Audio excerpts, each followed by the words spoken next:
Test. Je sais pas qui est là, mais tu m'entends ou pas? Est-ce que la qualité, est-ce qu'il y a un décalage son vidéo et est-ce que le son il est bien? Parce que là, du coup, j'ai mis la carte son, je suis pas sûr que ça marche bien. Dis soit sur le chat, soit par message.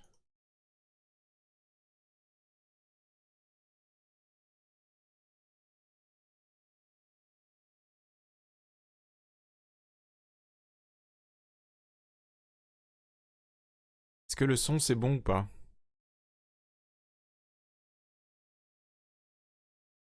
Ouais, je parle là, mais je sais pas si. Ok, et est-ce qu'il y a du décalage entre son et vidéo ou pas?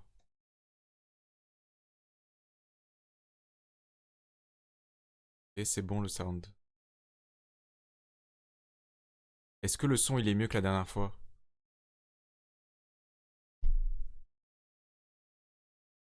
Ok. Bon, comme hein, s'il y a du décalage. Ta mère, comme on dit. Hein. Bon, vas-y, je vais commencer, merci. Décalage, il y en a moins, le son est mieux. Ok. Déjà un peu mieux, genre. Vas-y, merci. Hop.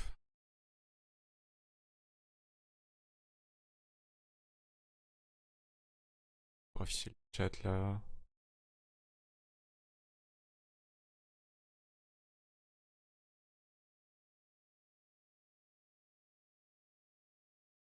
Bon, vas-y, hein. Du coup, là, le stream d'aujourd'hui, ça va parler de Gaza, évidemment. Hein. Vu ce qui se passe, on est un peu obligé d'en parler. Et je trouve... Bon, évidemment, là, tout d'un coup, tout le monde se réveille. La terre entière a décidé d'être pro-Gaza, comme ça. Comme tous les mouvements qu'il y avait eu dans le passé, genre des trucs pour les Ouïghours. Dès qu'en fait, ça devient une trend, tout d'un coup, t'as tous les streamers, tous les youtubeurs, tous les influenceurs qui se mettent d'un coup à avoir une conscience, qui nulle part. Donc on va parler de ça, on va parler aussi de tout le clash là qu'il y a eu, que je trouvais insane, entre Giro et Habib, et toutes les réactions politiques qui ont... Après on va terminer sur une petite vidéo assez sympa que j'ai trouvée, je l'ai pas regardée, mais je pense que ça va être intéressant. A-t-on besoin d'un homme dans notre vie? Donc plateau de femmes qui parlent des hommes, ça peut être intéressant. Voilà, hein, let's go. On commence par le vu. Dis-moi si le son aussi du vu il est trop fort ou pas. J'ai l'impression que c'est trop fort. Mañana seguramente esta noticia que veis aquí estará llena de comentarios de gente terrible diciendo las mismas cosas de siempre. La transphobie n'est pas une opinion, c'est un délit moi, devant la loi. Ce que je déplore, c'est en l'occurrence d'avoir accordé un prix qui aurait dû être réservé à une femme à un homme. Transgenre qu'il soit, ça n'est pas le sujet. Donc pour moi, à travers cela... Bah, c'est exact, elle est complètement idiote, c'est exactement le sujet. Si c'est un homme, c'est un homme, ou si c'est une femme, c'est une femme. Du coup, c'est juste que le vrai sujet, oui, c'est que tu considères que... Enfin, tu crois pas en l'idéologie, enfin, tu considères que c'est une idéologie, justement. Tu idéalises le truc, donc... Ouais, c'est bien le problème, là, rien compris, Marine Le Pen. Hein. Genre, t'as le droit de penser ce que... Enfin, c'est même pas... En soi, la transphobie, en plus, c'est illégal. Mais enfin, le vrai problème là dans ce qu'elle dit, c'est que bah elle assume même pas son propos. Genre, elle part du principe que c'est faux et que tout le monde considère la chose de la même façon qu'elle. Donc déjà, c'est problématique. Une femme qui a opéré sa transition et qui a obtenu son changement d'état civil devant la justice. On sera pas d'accord là-dessus. Et moi, ce qui m'inquiète, il ne s'agit pas d'être d'accord. Mais si, il s'agit de respecter la loi. Madame. Alors Sonia De Villers, c'est France Inter, c'est du France Là, Inter. le son, il a baissé un peu ou pas? Sonia De Villers, ah non mais sans rigoler, c'est vraiment, c'est moins fort. Elle est persuadée qu'elle sait tout sur tout. Tenemos la oportunidad de cambiar a mejor, de ser mejor personas.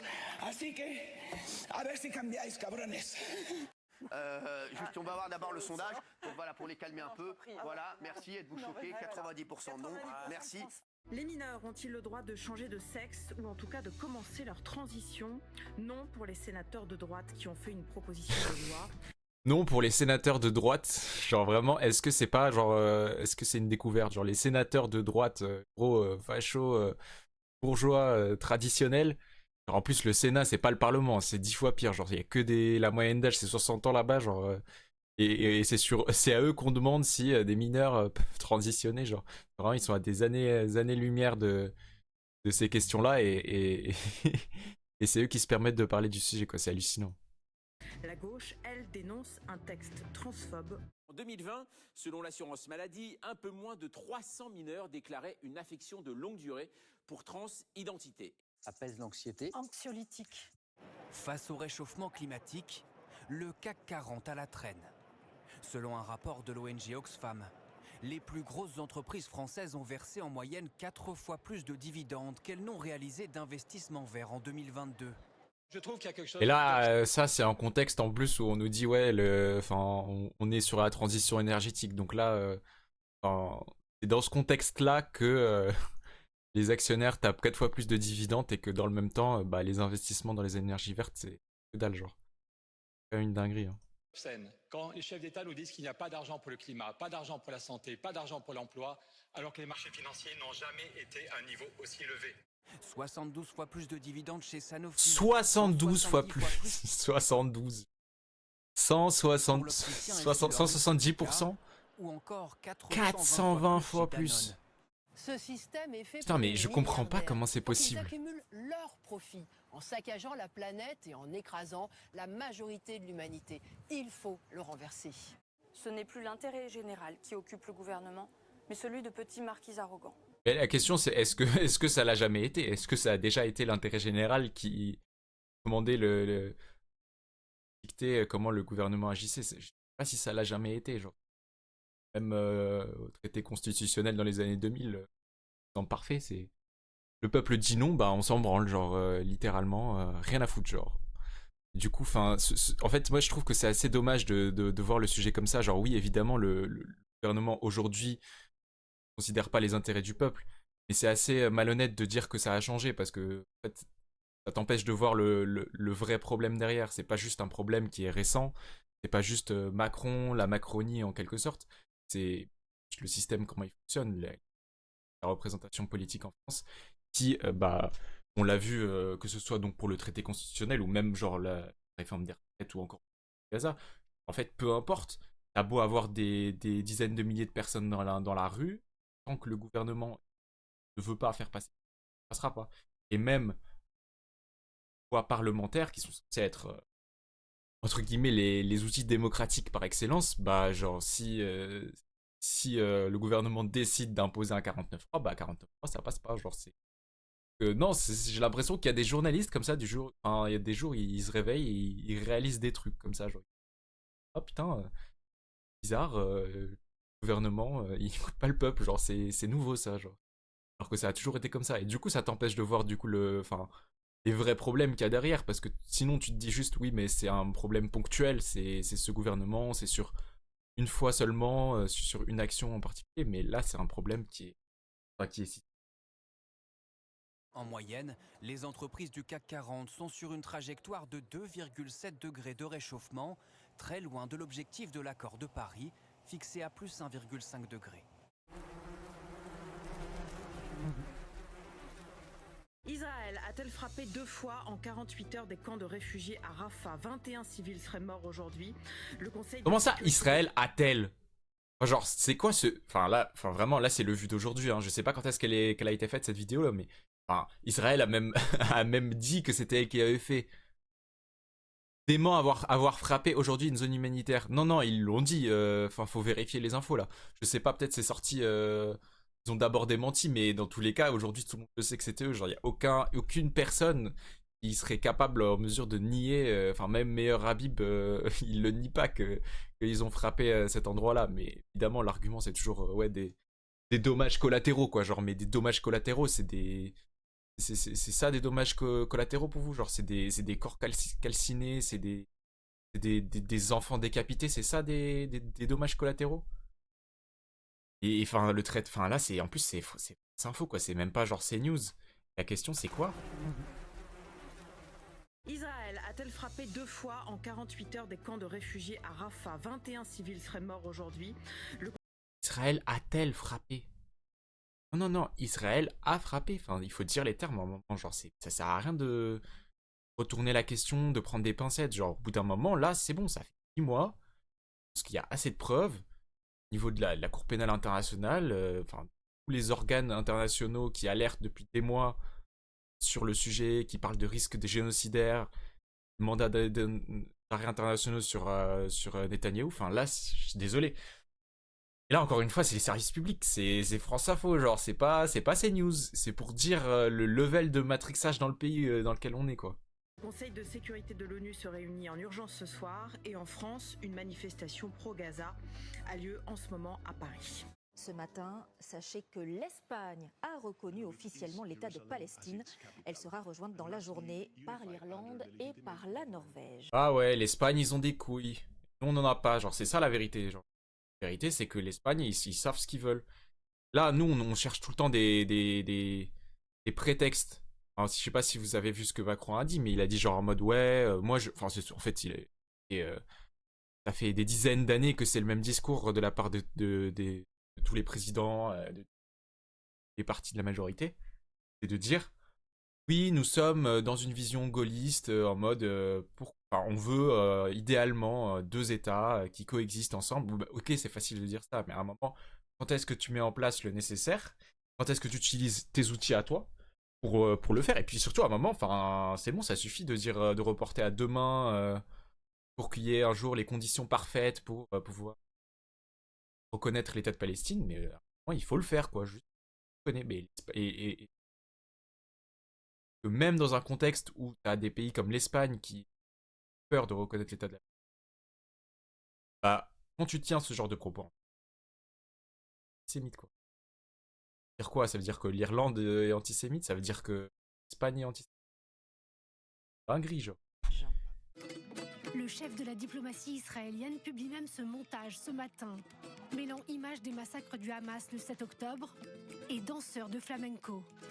Assorti de cette phrase, le Hamas dit merci à l'Espagne. Nous sommes seuls. Voilà, c'est exactement ce que je disais. Bah, traité direct d'antisémite. Le pape est antisémite, l'Espagne est antisémite. Mélenchon, bon, évidemment, lui, c'est le chef des antisémites. Puis toute la terre entière est antisémite du moment que tu condamnes des enfants qui meurent sous les bombes. Solidaire du peuple palestinien pour ses droits légitimes. Est-ce que vous allez reconnaître l'État de Palestine? A priori, c'est non, mais vous ne l'assumez pas. 143 des 193 États membres des Nations Unies reconnaissent... Et regardez la map, quoi. Genre, ça c'est tous les pays qui reconnaissent la Palestine. Genre, regardez l'étendue du truc. Et en fait, la petite partie occidentale sioniste, elle représente, enfin là on le voit clairement, c'est clairement le bloc occidental aligné sur les États-Unis. Bah, là, l'Espagne maintenant ça a changé de couleur. Mais enfin, je veux dire, c'est quand même une minorité de nations qui considèrent que leur avis est légitime, alors même que, enfin, là tu vois quand même à l'échelle de la planète qu'il y a quand même un consensus général sur le sujet. Et qu'à un moment, c'est facile de donner l'exemple, de donner toujours des leçons aux autres pays. Mais quand sur des sujets comme ça aussi évidents, avec autant de preuves, depuis des années, autant de raisons de reconnaître l'État palestinien pour milliards de raisons, rien que pour la sécurité même d'Israël. En fait là, ce qui se passe sans reconnaître l'État palestinien, sont juste en train de créer avec cette guerre des générations entières de terroristes qui vont continuer de terroriser et d'avoir des actions encore plus violentes que le Hamas aujourd'hui. Genre c'est évident, si tu te fais bombarder la gueule, que 3/4 de ta famille sont mortes, bah évidemment que c'est pas étonnant après si sans éducation, sans hôpitaux, avec la moitié de ta famille qui disparaît, si après les gens se radicalisent, genre il faut pas s'étonner. Pour moi, la solution vraiment pacifiste et même sur le long terme, c'est de reconnaître l'État de Palestine et après arrêter de dire ouais mais pour l'instant ils ont pas d'État, machin, il est pas parfait, l'État est corrompu.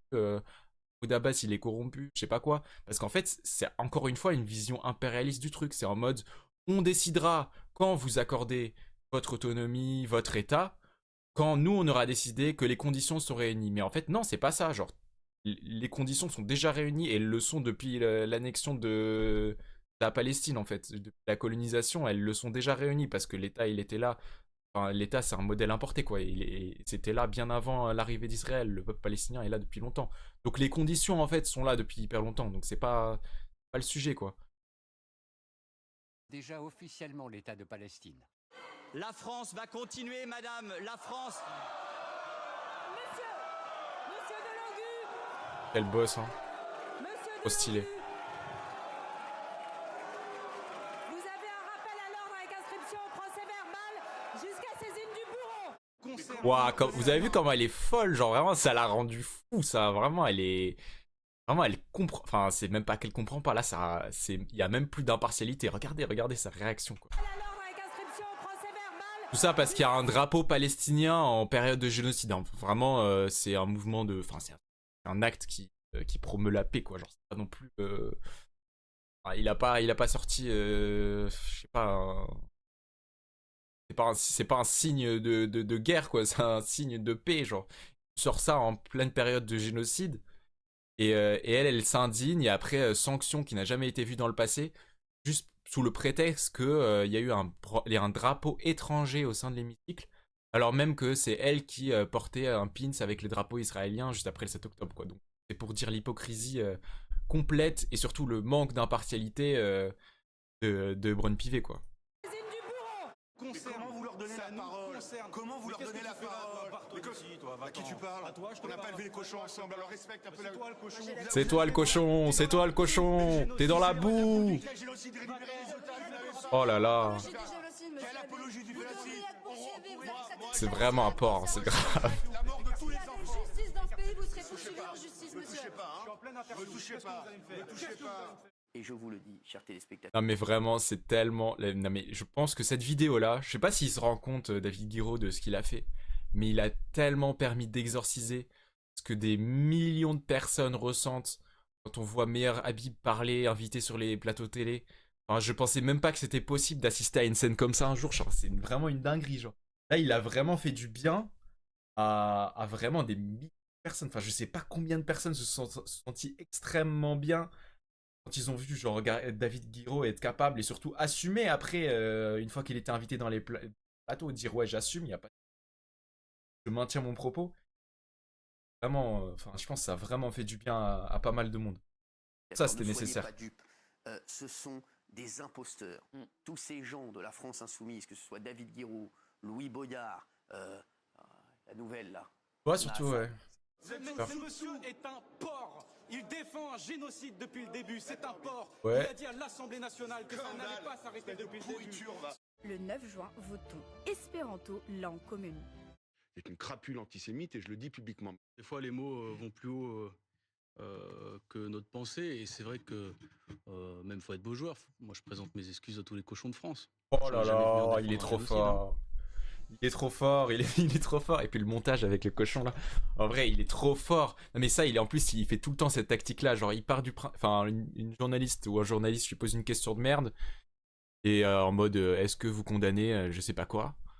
Question type de journaliste. Et il part du principe. Il commence à répondre comme s'il allait dans le sens de la journaliste. Et là, retournement de situation et il retourne le truc. Et c'est incroyable, il est trop fort. Hein. Le boss de la rhétorique. Hein. Monsieur Delogu, il vous est demandé de quitter l'enceinte de l'Assemblée nationale immédiatement. Le projet La démocratie représentative a pour objectif de lutter contre l'antisémitisme et l'islamophobie. Et la fraternité des êtres humains, quoi. On est là, on se prend tous la tête avec nos différences, on est bêtes, je te jure. Non mais franchement... En vrai, ça c'est... Enfin... c'est mignon, mais qu'est-ce qu'il est con, quoi. Moi, je trouve que c'est aussi un énorme problème, les gens qui sont comme ça. Enfin... Ok, c'est le constat de base, en mode... soit il a pas tort, tu vois. Peu importe... Elle t'en revient.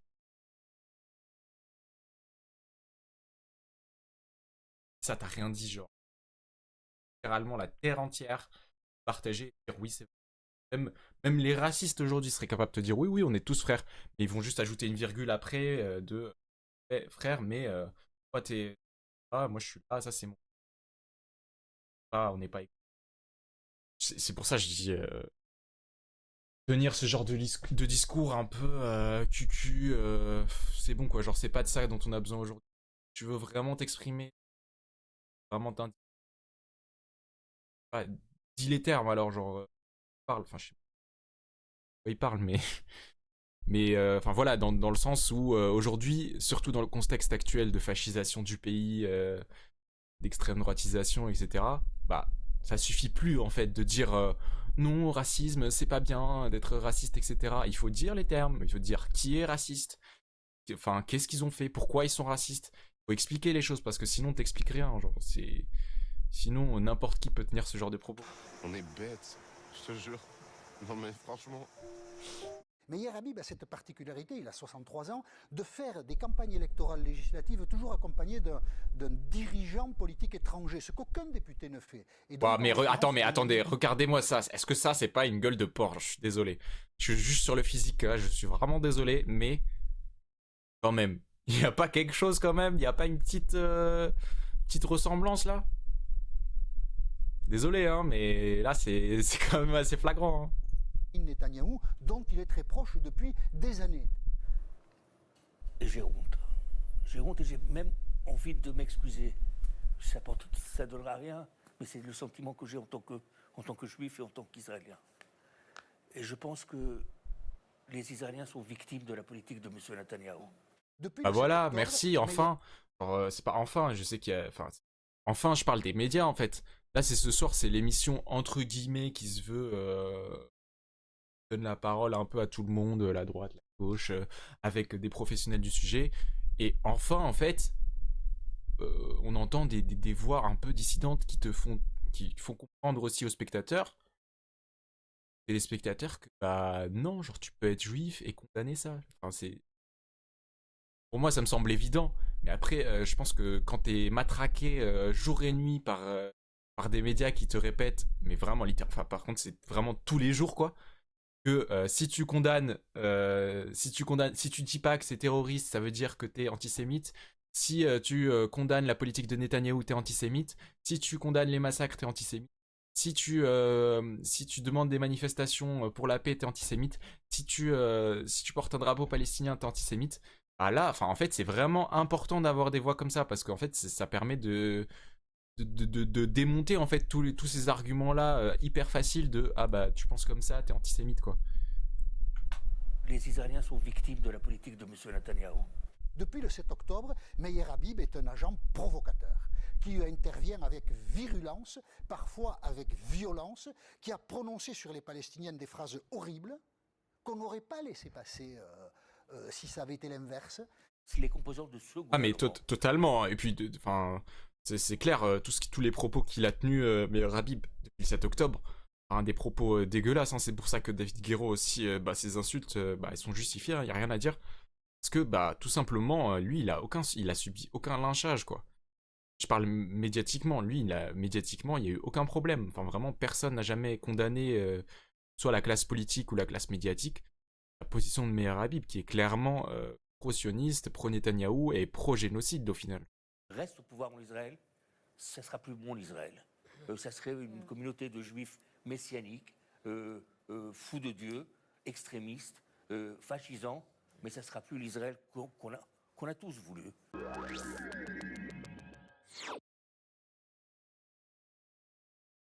Ok, hein. Ah voilà, c'est chaud, hein. Là c'est déjà un petit avant-goût de la situation, quoi. C'est vraiment hardcore, hein. Il y a un problème avec le micro, ça coupe, c'est trop loin. Putain, j'avais pas vu les... Ouais, je crois que c'est des réglages que j'ai fait. Parce que je fais des tests là, comme c'est mes premiers streams. Bah... Vas-y, je vais essayer de parler proche du micro pour gérer ça, mais... C'est chiant, faut que je règle ça.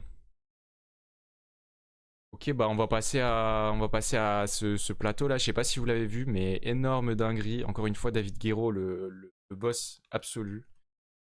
On a vu des extraits là dans le vu, mais vraiment faut voir la vidéo parce que c'est légendaire, hein, vraiment.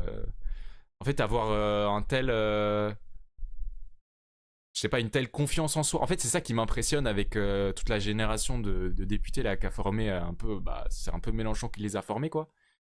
C'est littéralement le niveau d'insoumission qu'ils ont dans leurs propos et surtout la certitude qu'ils ont. C'est pas genre une certitude aveugle. Ça se voit que c'est des gens qui sont convaincus, quoi. Qui sont convaincus, qui sont prêts à assumer, quoi, de tenir des discours qui tiennent et assumer jusqu'au bout. Ils ont pas peur de leurs convictions, en fait. Et ça c'est vraiment très rare aujourd'hui. Enfin, fait, à part à LFI, je vois pas d'autres partis politiques qui font la même chose. Enfin, je veux dire, même chez les Verts, même chez le Parti Socialiste, on voit bien comment la politique politicienne guide un peu toute leur politique, quoi, genre, et toute leur façon de parler, que un jour ils sont pour la NUPES et le lendemain non. Et ils disent que si les otages sont libérés, alors ils arrêteront les bombardements, mais mon œil, ils vont encore dire que les membres du Hamas sont pas neutralisés. Mais ouais, mais enfin, en fait, mais c'est ça qui me rend fou, genre. Même si tu pars du principe que ta priorité c'est les otages, mais les familles des otages en Israël, c'est eux qui manifestent pour que Netanyahou arrête sa politique meurtrière. C'est eux qui veulent un cessez-le-feu, parce que sans cessez-le-feu, il n'y aura pas de négociation d'otages. Donc même, enfin, moi je trouve c'est l'argument en fait qu'on n'entend même jamais dans les médias, à part LFI quand ils sont invités de temps en temps, et la plupart du temps, c'est totalement effacé du discours médiatique. Et en vrai, c'est vraiment le truc qu'on devrait matraquer jour et nuit, parce que pour tout le monde en fait, pour les personnes qui veulent, et tout le monde veut la libération des otages, en fait ça n'arrivera pas en bombardant Rafah, en bombardant toute la bande de Gaza, genre ça n'arrivera pas. Et c'est même, comme je disais tout à l'heure, c'est l'effet contraire que ça va produire. Parce que tous les mouvements terroristes, ils naissent de quoi? Ils naissent pas d'un cadre de vie sain avec une école, une éducation, l'accès à un développement sain, etc., à l'eau potable. Ils naissent de situations guerrières. Parce que bon, quand t'as la moitié de ta famille qui se fait décimer, bah je doute que dans 5 ans, dans 10 ans, quand ces gamins là qui ont 10 ans, qui ont survécu, mais qui ont vu la moitié de leur famille mourir sur un champ de bataille sans même avoir rien demandé alors qu'ils venaient à peine de naître, bah je doute qu'ils soient genre en mode qu'ils soient calmes, qu'ils fassent pas d'action violente. En fait, c'est aussi ça, genre il faut penser à l'avenir au très long terme, quoi. Parce que là, en fait, avec cette politique destructrice de Netanyahou, en fait, on en a pour des années et des années de terrorisme, en fait. Parce que ça va pas s'arrêter. Ça va pas s'arrêter. Et même si demain, il y a reconnaissance d'un État palestinien, et là, c'est vraiment, je parle dans un monde utopiste, hein, mais même si demain, il y a la reconnaissance d'un État palestinien, même si demain, tous les efforts sont faits de chaque côté, de chaque camp, quoi, bah, en fait, même avec tous ces efforts-là, inévitablement, à cause de Netanyahou, à cause de sa politique de vengeance, bah on en aura pour des dizaines d'années de gens complètement radicalisés parce que bah, ils ont vu la moitié de leur famille mourir, encore une fois. Et tu peux pas enlever ce sentiment-là à des gens.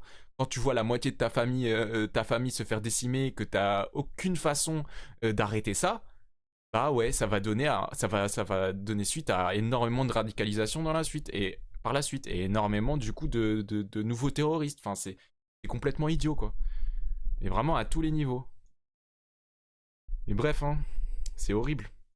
Je lis. Mais on va se faire du bien là avec David Guiraud. Moi ça m'a fait tellement du bien. Enfin là, j'imagine que je suis pas le seul, mais de voir des personnes comme ça capables de tenir bon face aux journalistes, de tenir bon face au port, bah ouais, hein, ça fait du bien quand même. Faut mieux me lire.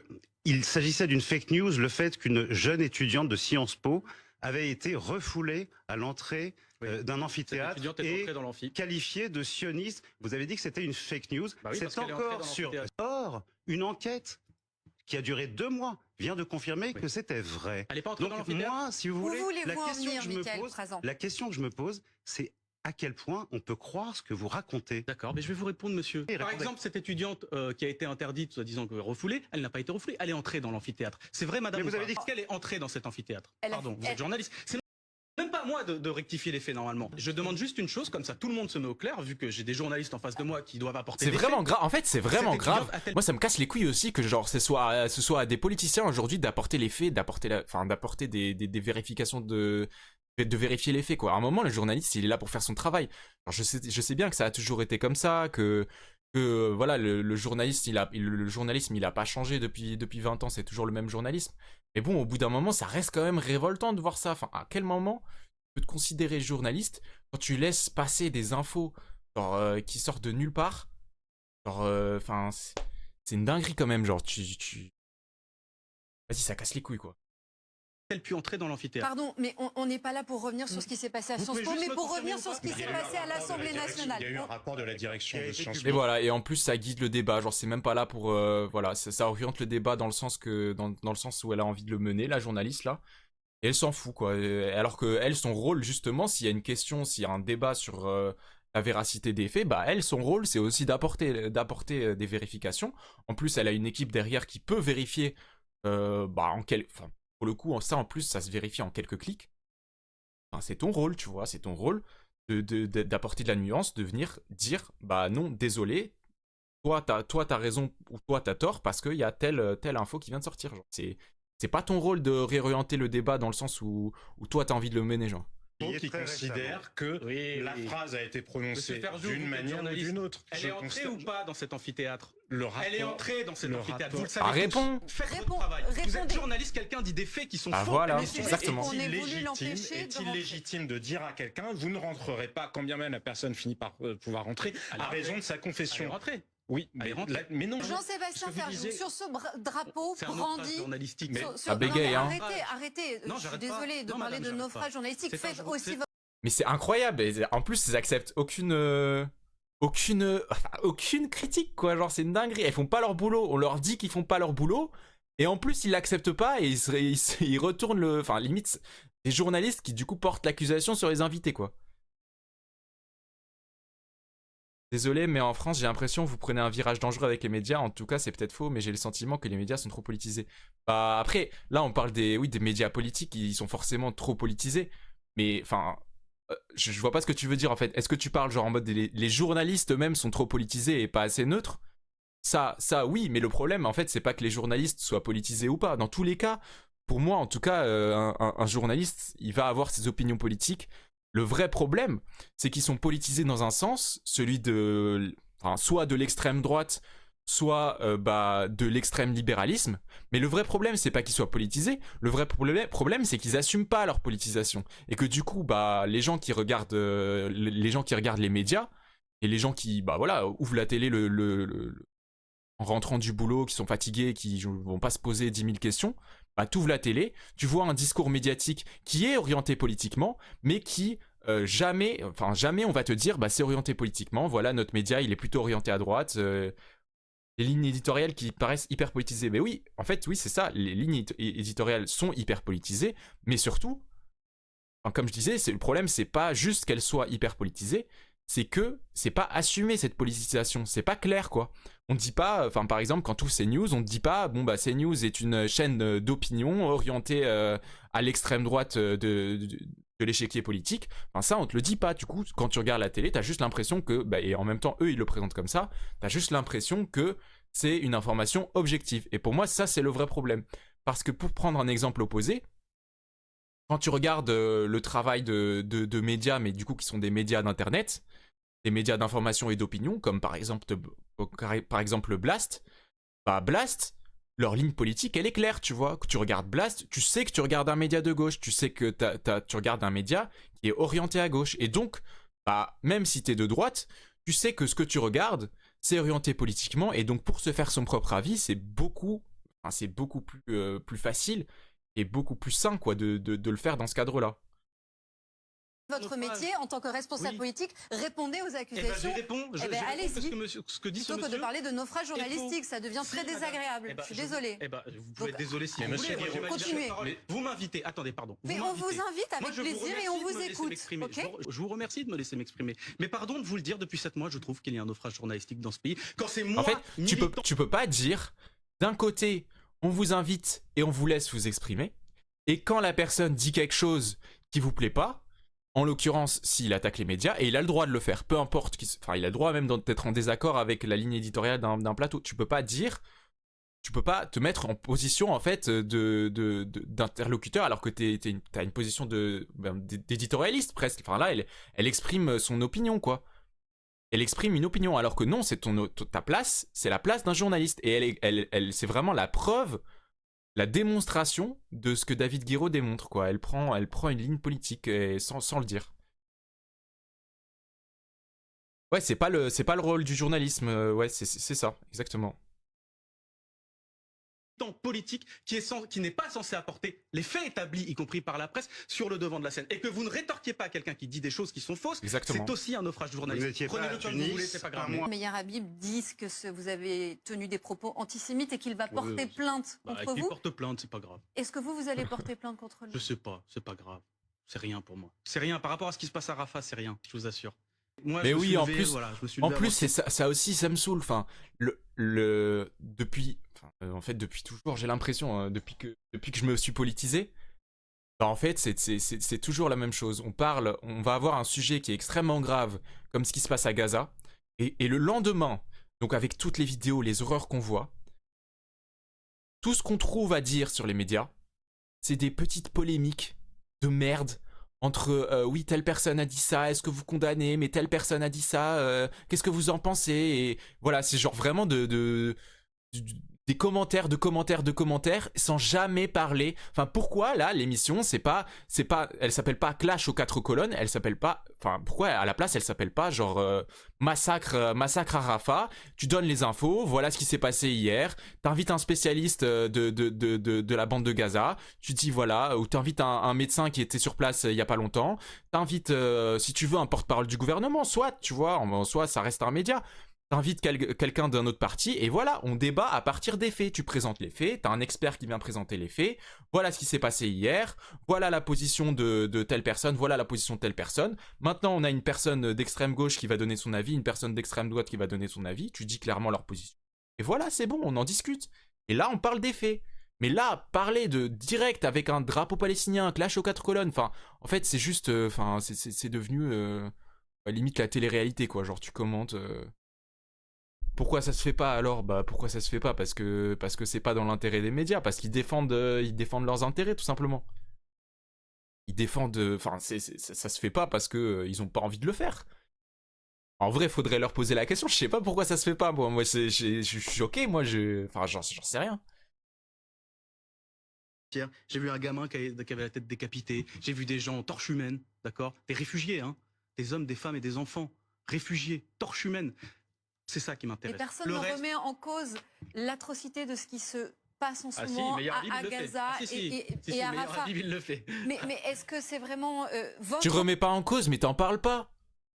Enfin, je suis désolé, c'est la même chose. De détourner, quand tu détournes le lendemain d'un massacre comme ça, quand tu détournes le sujet débat sur, enfin, tu détournes le sujet sur autre chose, bah de fait, tu parles pas du massacre et donc tu viens détourner l'attention des téléspectateurs et donc en quelque sorte tu le condamnes pas aussi, tu vois, tu le mets pas au centre du débat alors que c'est ça ça devrait être au centre du débat. Votre rôle de député d'ajouter de la tension à un sujet qui est déjà toi, c'est ton rôle de journaliste de faire ça? C'est ça aussi que vous avez fait cet après-midi à l'Assemblée nationale. Mais madame, est-ce que vous n'êtes pas là aussi pour calmer les esprits? Mais madame, non, moi je suis pas là pour calmer les esprits ni pour ajouter de la tension. Il y a de la tension en ce moment. Il y a des gens qui en ont marre de voir des gens mourir. Donc vous voyez, je pense que le fait de brandir un drapeau palestinien, ouais, c'est peut-être une bonne chose. C'est peut-être une bonne chose de le faire. Alors c'est vrai, c'est interdit par le règlement de l'Assemblée nationale. On assumera la sanction parce qu'on est des gens pacifiques. Mais vous voyez, je pense que ce qui est le plus grave en ce moment, c'est les gens qui meurent sur les bombes israéliennes. Je crois que c'est un peu plus grave. Ah ouais, il a raison. Trop fort, hein. Et aussi cette vidéo là d'Alma Dufour. Discours incroyablement fort. Et encore une fois, moi je trouve que tu vois dans ce genre de discours que bah toute la génération qui est LFI, qui est née sous Mélenchon aussi, bah tu vois que c'est des gens quand même qui ont travaillé leur dossier. Tu vois que c'est des gens qui sont convaincus de leur combat politique et qui sont pas là juste pour avoir une place en fait médiatique, pour exister politiquement, pour exister médiatiquement, comme ça peut être le cas pour moi chez les LR, tu vois, ou à l'extrême droite. Enfin, c'est des gens qui font ce métier parce qu'ils sont touchés vraiment au fond d'eux, quoi, par les sujets dont ils parlent. Et je trouve que ça se voit particulièrement avec cet extrait-là. Alors que la Cour internationale de justice a ordonné à Israël de cesser son offensive sur Rafah, une 50aine de personnes sont mortes calcinées dans un camp de réfugiés bombardé. Un enfant a été décapité. L'hôpital de Rafah a cessé de fonctionner et les chars viennent d'entrer dans la ville. Cela va faire 8 mois que le monde regarde 2 millions de personnes vivre en enfer. En enfer car elles sont enfermées, sans eau, sans nourriture, sans médicaments, bombardées. Les victimes de cet abattoir à ciel ouvert se filment en temps réel. Hunger Games n'est plus seulement un divertissement, c'est la réalité dans le téléphone de nos adolescents. Bientôt 8 mois et vous n'avez pris aucune sanction contre les assassins. Pire, le soir de l'offensive sur Rafah au dîner du CRIF, Monsieur le Premier ministre, en refusant de sermonner Israël, vous lui avez donné votre bénédiction. Ce que je disais aussi, tu vois, là c'est sur le côté, en refusant de condamner, en refusant d'en faire un sujet médiatique, là de ce dont elle parle, en refusant d'en faire un sujet médiatique, donc ce qui se passe à Gaza, parce que le sujet médiatique c'est pas ça hein, actuellement, le sujet médiatique c'est les petites querelles entre politiciens, c'est pas du tout ce qui se passe à Gaza. Et donc ouais, en refusant d'en faire un sujet médiatique, un sujet politique, bah en fait, on accepte que ça se passe, on laisse les choses se dérouler comme elles se passent et on condamne pas et voilà, on tolère quoi. C'est pas grave, au final, si ça se passe, c'est normal. Et que Israël ils sont en train de faire ce qu'ils doivent faire quoi. En gros c'est ça quoi, ce que ça veut dire. Si t'en parles pas, si t'en fais pas un sujet politique, c'est ça que ça veut dire, c'est le déni, ouais, exactement. Vous avez préféré le cessez-le-feu, le dîner aux chandelles, avec le soutien des génocidaires. La porte-parole du gouvernement se prenait en selfie avec un des influenceurs de l'armée israélienne, perdant son dernier Instagram de dignité, alors que la Norvège, l'Espagne, l'Irlande reconnaissent aujourd'hui l'État palestinien. Vous osez placer la France dans le camp des complices. J'ai mal à ma France, me disent beaucoup de nos concitoyens. Moi aussi, j'ai mal à ma France, patrie des droits de l'homme, devenue patrie du droit du plus fort. J'ai mal à la France des Lumières qui permet qu'on transforme des gens en torches humaines au nom de la lutte contre l'obscurantisme. J'ai mal à ma France de la Révolution qui défigure la démocratie même en justifiant qu'on a 22 millions. Sentez la puissance qu'elle met dans ses mots, la puissance qu'elle met aussi, l'intensité qu'elle met elle y met en fait ses émotions aussi. Et je dis pas en mode, que c'est un discours émotionnel. C'est pas ça dont il s'agit. Mais pour moi, on peut pas dire que la politique c'est un sujet purement rationnel en fait. Aucun sujet n'est purement rationnel. Si on part du principe qu'un sujet est purement rationnel, c'est qu'on se trompe.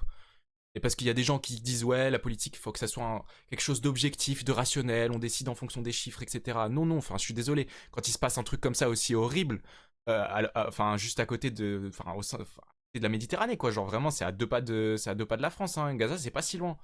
Et quand il se passe quelque chose comme ça d'aussi horrible, qu'on envoie les résultats tous les jours sur nos téléphones, bah, je suis désolé, mais il y a aussi une part de sensibilité qui se joue là, tu vois. Et cette sensibilité-là, je la vois que chez les militants insoumis.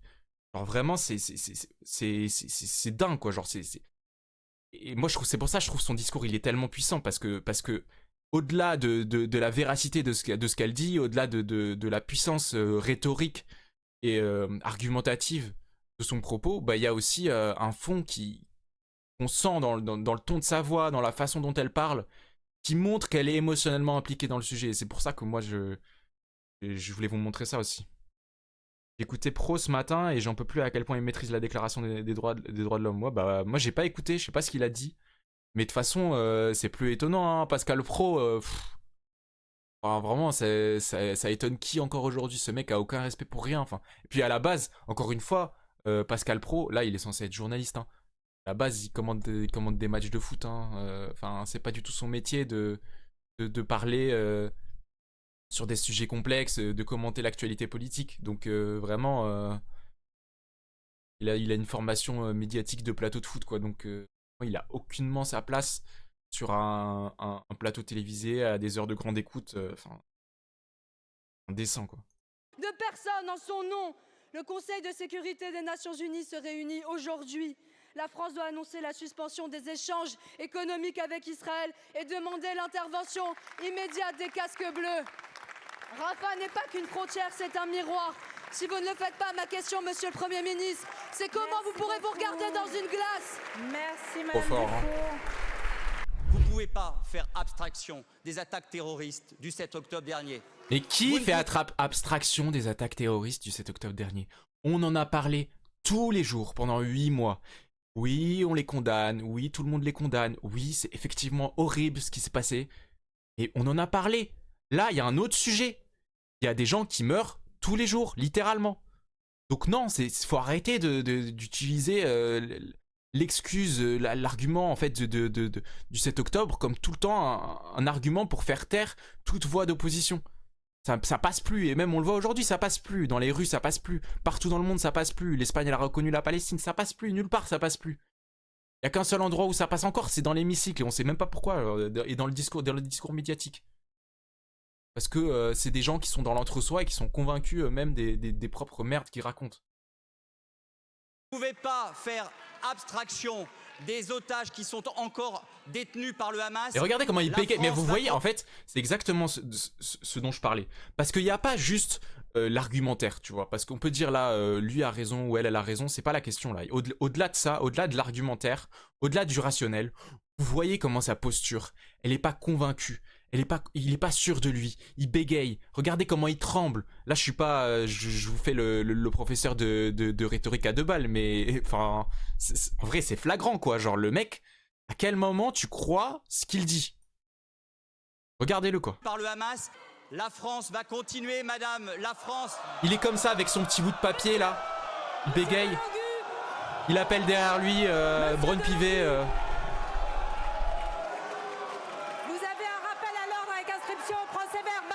Jusqu'à saisine du bureau.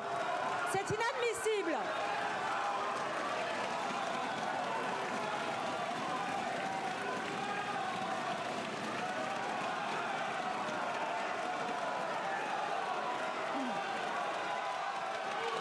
Allez, la séance est suspendue. C'est le peuple, hein.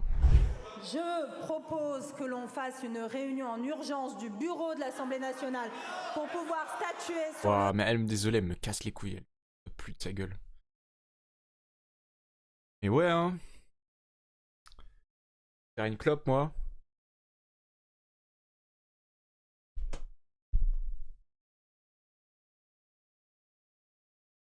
Ça va mieux le son ou... Ça va mieux le son là ou pas?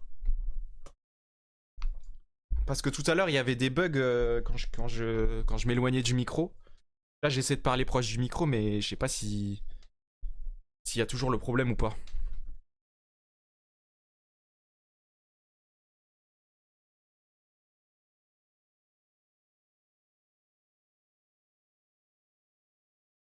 J'aurais dû l'entendre parler du foot l'autre jour, c'était dingue, à quel point il faisait preuve de nuance. Bah ouais, normal, quand tu maîtrises le sujet, il est forcément teinté de nuance, oui, car la réalité n'est pas caricaturelle.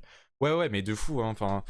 Pour moi, c'est la base. Et puis, ouais, quand t'es expert d'un sujet, a priori, c'est le dicton qu'on entend tout le temps, mais plus t'es expert dans un sujet, plus tu vas savoir en fait que tu sais rien. Genre, plus t'es dans un bail, t'es intéressé par un truc, plus tu vas te rendre compte de l'étendue de ce qui te reste à apprendre, de ce qui se reste à connaître, genre. Bah ouais, enfin, moi par exemple, quand j'ai toujours kiffé le cinéma, et genre quand j'avais commencé le cinéma, à regarder des films et tout, à regarder des grands classiques en mode, tu sais, genre des trucs un peu basiques, mais genre Forrest Gump, les grands classiques, vraiment les trucs que tout le monde connaît, les films comme ça, genre Taxi Driver, etc. Bah j'avais une angoisse un peu débile, parce que je me disais, si là il y a une liste de 50 quoi chefs-d'œuvre que tout le monde connaît, dont j'ai déjà entendu parler, et bah une fois que ce sera fini, bah sûrement j'aurai plus rien à regarder, ou genre ce sera des trucs un peu moins bons, etc. Et en fait pas du tout, tu vois. Et genre plus je commençais à regarder des films, et plus en fait tu te rends compte que bah déjà tes goûts s'affinent, tu te rends compte que t'apprécies d'autres choses, tu te rends compte que t'apprends à apprécier aussi des choses que t'appréciais pas avant, parce que tu commences à voir la pertinence d'autres sujets. Par exemple, avant j'étais incapable de regarder un film en noir et blanc, tu vois, parce que t'as le blocage un peu débile de se dire ouais, je suis pas habitué, moi je regarde que des trucs en 4K sur YouTube, donc ça me fait bizarre, tu vois. Mais en fait, une fois que tu passes cette mini obstacle, bah en fait t'as les portes ouvertes à beaucoup de choses, et en fait là aujourd'hui c'est limite le contraire que je me dis à propos du cinéma. Genre je suis en mode mais je pourrais jamais regarder tous les films que j'ai envie de voir, parce qu'en fait je me rends compte de l'étendue de tout ce qu'il y a, de tout ce qu'il y a de fou à voir, de tous les films qui sortent encore aujourd'hui, qui sont pas voilà, qu'on voit pas forcément passer dans tous les ciné, etc., mais qui pour autant sont incroyables. Du coup ouais, c'est exactement pareil pour tous les sujets, pour la science, pour la politique, et du coup, Pascal Praud, ouais, il a rien à faire là, quoi.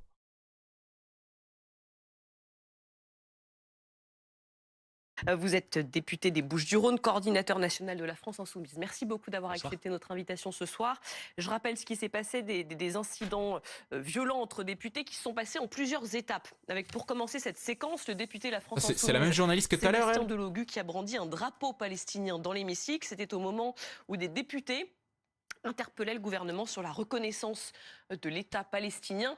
On va vous entendre évidemment là-dessus dans un instant, mais juste avant, Samy Sfaxi, bonsoir à vous. Vous nous avez rejoint. Que s'est-il passé précisément dans l'hémicycle aujourd'hui? Alors vous savez, on est mardi, et le mardi, ce sont les traditionnelles questions d'actualité au gouvernement, les fameuses QAG. Et en fait, tout commence lorsque Alma Dufour, une députée de la France Insoumise, souhaite interpeller le gouvernement sur la question de Gaza.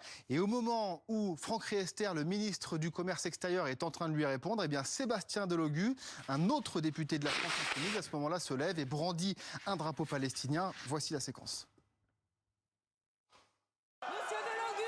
On l'a vu ça. Exclusion temporaire de 15 jours. Sauf que Samy, les tensions, elles sont pas retombées tout de suite. Ah bah pas du tout. Sauf que Samy, les tensions, elles sont pas retombées tout de suite. Colonnes. Après l'hémicycle, généralement, les députés y passent pour être interrogés par les journalistes. Et à ce moment-là, lorsque les députés sortent, une violente altercation éclate entre David Guiraud et Meyer Habib, à tel point que ce sont les agents de l'Assemblée nationale qui ont dû les séparer. Regardez. On le regarde une autre fois parce que c'est un plaisir quand même cette séquence. On n'a pas élevé les cochons ensemble, alors respecte un peu. C'est toi le cochon. C'est toi le cochon. T'es dans la boue. T'es dans la boue, mec. Quelle apologie du génocide? Moi je regrette la mort de tous les enfants. Quel porc. Vous serez poursuivi en justice, monsieur. Ne touchez pas. Ne touchez pas. Ne touchez pas parce que là vous êtes devant les caméras. Vous êtes un scandale. Vous faites honte à l'Assemblée nationale. Ces gens n'en ont rien à faire. Tirez des drapeaux palestiniens dans l'Assemblée. Vous avez plus de limite. Ils sont grattez 1000 voix de plus. Des bonnes règles, regardez-le. Ce monsieur est un... En plus, j'aimerais parler aussi de cet argument. On entend souvent sur les plateaux télé, de tous les détracteurs de LFI, et l'argument de dire ouais, ils font campagne autour de Gaza pour avoir les voix des quartiers populaires. Et juste après, souvent, ils ajoutent que et pourtant, ça marche pas parce qu'ils sont encore à 7%, 8% dans les sondages pour les européennes. Et en fait, ils sont idiots parce qu'ils viennent d'expliquer que du coup, c'est pas du tout pour des raisons politiciennes qu'ils font ça. Parce que du coup, si ça marche pas sur les sondages, si ça change rien au niveau des sondages, ça veut dire qu'ils le font pas pour ça. Ça veut dire qu'ils le font juste parce qu'ils sont dans une position où c'est les seuls à parler du sujet, donc ils sont obligés de prendre la parole dessus. Ça, c'est tellement absurde comme reproche aussi.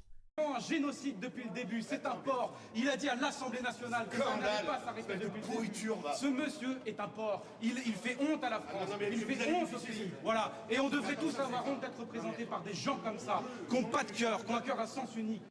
Alors il est important de préciser une chose, c'est que le règlement de l'Assemblée nationale ne précise pas justement explicitement l'interdiction de brandir un drapeau au sein de l'hémicycle. Peut-être l'intention de le faire, comment ça ? Des sanctions contre tout député qui se livre à des manifestations troublant l'ordre de l'Assemblée nationale. C'est ce qualificatif qui a été retenu par l'Assemblée. On termine, Julie, par cette image. Est-ce qu'on peut parler de concomitance des événements? Sans doute. Regardez, c'est en Italie, des députés italiens qui ont brandi cet après-midi des drapeaux palestiniens. Pas de sanctions immédiates. Voilà, pas de sanctions immédiates. Le bureau de la présidence. Et là, on voit quand même, heureusement quand même qu'ils ont dit ça, parce que en fait, c'est le minimum.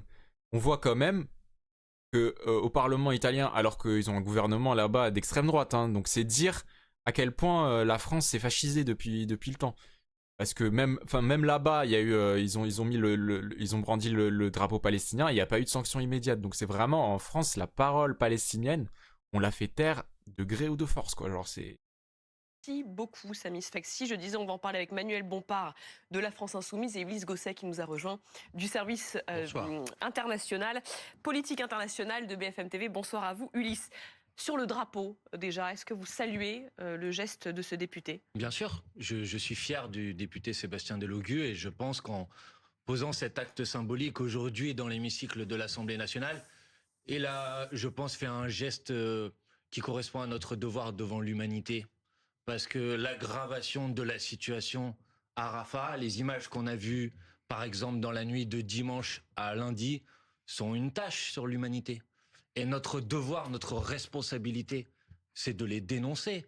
Et notre devoir et notre responsabilité, c'est de faire en sorte... Y compris dans l'hémicycle. C'est de faire en sorte surtout que la France... dans l'hémicycle, espèce d'idiote, genre. C'est surtout dans l'hémicycle que tu dois dénoncer. C'est vraiment, ça veut dire que... Enfin, l'hémicycle, c'est aussi le symbole de ça. C'est le symbole de la classe politique française. Comme de la même façon que quand on voit qu'au Parlement italien, il y a le drapeau palestinien qui est brandi et que ça fait le tour de tous les médias internationaux, bah de la même façon, quand ça arrive en France, bah après c'est l'image de la France du coup qui en ressort, qui en ressort meilleure, tu vois, à l'échelle internationale. Bah c'est logique, genre. Par la voix du président de la République et des autorités politiques de ce pays, ne reste pas silencieux. Le président de la République ne peut pas se contenter, comme il l'a fait, de faire un tweet qui est à peu près le 15e depuis 6 mois, qui appelle à un cessez-le-feu et au respect du droit international. Parce que le droit international n'est pas respecté aujourd'hui. On va l'entendre d'ailleurs, Emmanuel Macron, parce qu'il est allé un petit peu plus loin encore aujourd'hui. Qu'est-ce que fait Sébastien Delogu en faisant cette action symbolique? Il alerte, il dit stop, ça suffit, maintenant il faut se bouger, il faut faire quelque chose. Et il demande qu'il y ait des sanctions contre le gouvernement de M. Netanyahou. Et aujourd'hui en France, c'est plus difficile d'avoir des sanctions contre un gouvernement qui est génocidaire, qui bombarde des innocents et dont on a les preuves tous les jours de corps déchiquetés. Enfin, pour eux, c'est plus difficile d'avoir des sanctions contre ce genre de gouvernement que de faire une sanction immédiate contre un député qui s'insurge contre ça. Genre, c'est vraiment pour dire le deux poids deux mesures. Genre, t'es un député, tu t'insurges contre un génocide. Avec juste, enfin, encore une fois, c'est un geste pacifiste. Hein, c'est vraiment, il a levé un drapeau palestinien. C'est pas une dinguerie, quoi. Et c'est plus facile de sanctionner directement. Là, pour le coup, tu vois, c'est sanctions immédiates, exclues pendant 2 semaines. Et par contre, quand il s'agit de gens qui meurent, quand il s'agit d'un peuple qui se fait littéralement bombarder du lever du soleil au coucher du soleil et même le soir. Là, c'est plus compliqué. Là, vous comprenez, il y a eu le 7 octobre, donc on peut pas, etc. Et puis machin. Enfin, là, c'est vraiment toute l'hypocrisie de l'alliance médiatique et politique, quoi. Et il demande que la France décide, comme l'ont fait 3 pays la semaine dernière, de reconnaître l'État palestinien. Il demande qu'il y ait un embargo sur les armes. Il demande que la France sorte de cette situation qui est une situation quasi de complicité aujourd'hui. Ça doit s'arrêter. Voilà pourquoi cette action était nécessaire et que je la salue. Même j'irais plus loin, c'est pas quasi de complicité. À un moment, tu vends des armes, complice. Désolé. Tu vends des armes, les armes sont utilisées pour tuer des gens, t'es complice. De la même façon que si demain un terroriste, enfin je sais pas, un terroriste qui effectue un acte terroriste, je sais pas où, en France ou peu importe, bah, si quelqu'un l'a aidé, lui a fourni des armes, évidemment, là personne se poserait la question. Les 2 personnes seraient coupables au même degré, genre c'est vraiment complicité de meurtre, quoi. Et de la même façon, à l'échelle internationale, bah oui, si tu vends des armes à un État, bah oui, désolé, genre t'es pas juste peut-être complice, tu es complice, et la France est complice. J'essaye de comprendre leur argument. Il pourrait leur prêter de l'attention, même si... Ouais. Genre, c'est une volonté des LFI initialement, même si ça fonctionne pas. Ouais.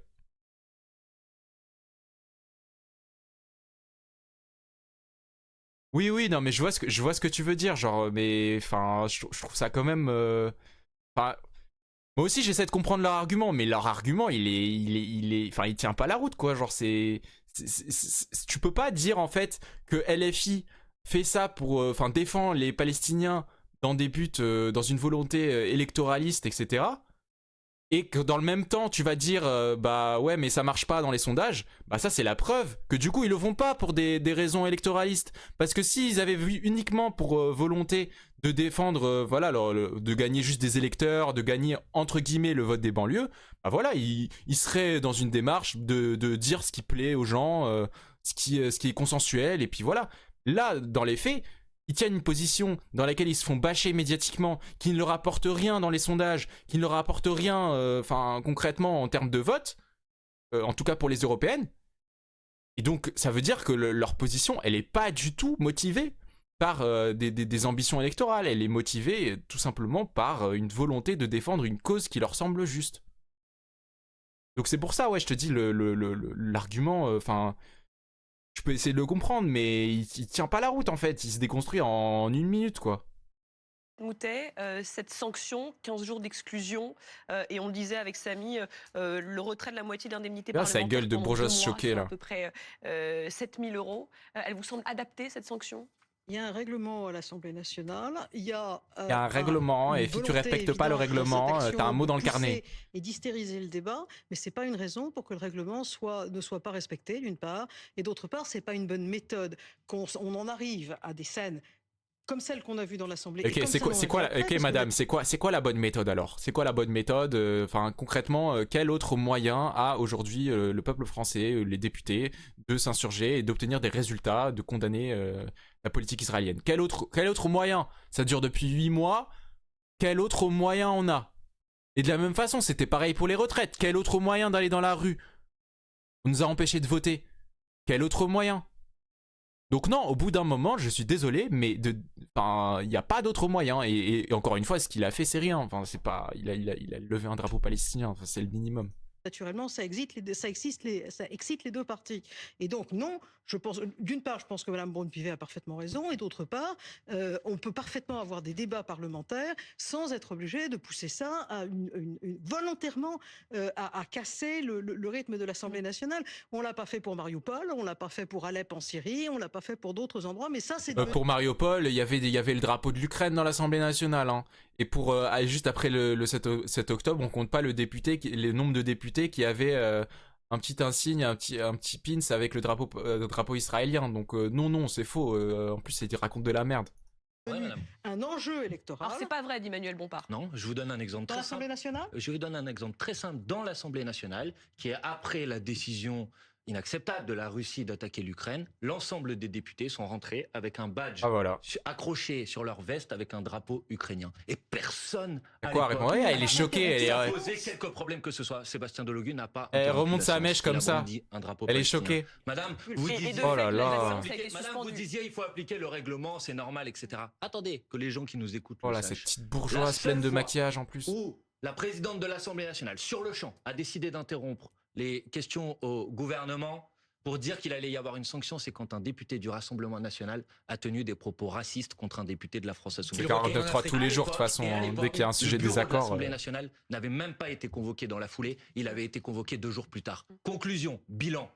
En Macronie, pour Mme Braun-Pivet, il est plus grave d'alerter sur les carnages qui sont en cours aujourd'hui à Rafah que de tenir des propos racistes dans l'hémicycle de l'Assemblée nationale. Gros cerveau, là, mais là il vient de démonter tous les arguments. Et genre vraiment, ils vont être incapables de répondre. Et là encore une fois, là c'est pour le coup, il y a même pas forcément d'émotion de sa part, c'est de la pure rationalité. Enfin là, il a donné des faits, il a donné des exemples, il a contredit littéralement point par point tout ce qu'elle venait de dire, genre. Pas moi. Je suis indigné par le 2 poids 2 mesures qui est à l'œuvre par la décision de la présidente de l'Assemblée nationale. Et je pense que les gens qui nous écoutent doivent mesurer la différence entre alerter sur la situation dramatique à Gaza et tenir des propos racistes. Sanctionner trop durement ce député? Non, parce que ce que vous dites ne correspond pas à la réalité. C'est votre interprétation. Non, ça correspond très précisément à la réalité. Avec sa petite écharpe là. Alors 2 choses. D'abord, sur les propos du député RN, il y avait une dispute. Qu'est-ce qu'il avait dit exactement? Qu'il retourne au pluriel, c'est-à-dire les migrants, etc., ce qui n'était pas acceptable, ou bien qu'il retourne... Lui, le député LFI, qui était un élu noir, ce qui était... Voilà. Singulier au pluriel, le racisme reste du racisme. Ça méritait investigation, si j'ose dire. C'est pourquoi l'Assemblée... En plus, il est incapable, vous voyez comment il est incapable de prononcer le mot racisme. Hein. Il est vraiment incapable. Il dit « ce n'est pas acceptable ». Quand il donne un exemple comme ça, ce n'est pas acceptable. Non, c'est pas acceptable. Dis vraiment les termes, c'est du racisme. Attendez, si, il y avait besoin. Mais Bompard, c'est un gros cerveau aussi, hein, il est trop fort. De tous les députés, par solidarité avec un pays, dans l'unanimité. C'est un matheux à la base, Bompard. Avec une démarche non prévue, non débattue et solitaire d'un député de brandir ce drapeau. Plus, monsieur. Par ailleurs, ce député, quand il brandit ce drapeau palestinien, vous nous dites c'est pour alerter sur les massacres, vous avez raison, ce qui se passe là-bas est absolument intolérable. Mais il y a aussi un autre sens, c'est-à-dire que ce drapeau palestinien se retrouve dans l'hémicycle comme on plante des drapeaux quand on conquiert des montagnes. Mais regardez comment la rationalité a complètement quitté les débats sur les plateaux télé. Genre là vraiment, il n'a pas d'argument rationnel et il va chercher des explications farfelues tirées de son imagination de son imagination. Vraiment, il est allé chercher loin là. ça veut dire aussi, ça fait référence à quand on place un drapeau sur un endroit pour le revendiquer, en mode, enfin, comme si, je sais même pas ce que ça, enfin, où est-ce qu'il va chercher ça? La Palestine n'a même pas d'État. C'est quoi le rapport, genre vraiment? Les forces palestiniennes, les pacifiques, mais aussi les terroristes, peuvent dire, voyez, on a planté notre drapeau dans l'hémicycle français. Et donc, est-ce que vous ne fournissez pas à des mouvements terroristes un formidable argument pour dire regardez, notre cause progresse et le 7 octobre nous a rapporté cela. Christophe, on est quand même dans... Soyez raisonnable. Non mais c'est ce que je Soyez raisonnable. Les enfants qui prennent des bombes, qui sont brûlés. Mais c'est horrible. Il croit même pas en plus à ces arguments, hein, Barbier. C'est horrible, il faut que ça cesse. C'est à eux qu'on pense quand on brandit le drapeau palestinien. C'est horrible, il faut que ça cesse. Mais votre geste... Vous dites ça et en même temps vous dites oui mais quand même, non, votre geste peut être utilisé par des gens qui ont des motivations. Mais vous, ce que vous êtes en train de dire peut être utilisé par les criminels de guerre qui sont à la tête du gouvernement israélien. Je ne suis pas à l'Assemblée nationale. C'est facile de se dédouaner comme ça. Je suis pas à l'Assemblée nationale, donc je fais ce que je veux, je dis ce que je veux. On rappelle quand même le contexte, et Perico Légas, je sais que vous souhaitez intervenir. On est le jour où 3 pays européens, l'Espagne, l'Irlande et la Norvège, ont formellement reconnu l'État de Palestine. Mais...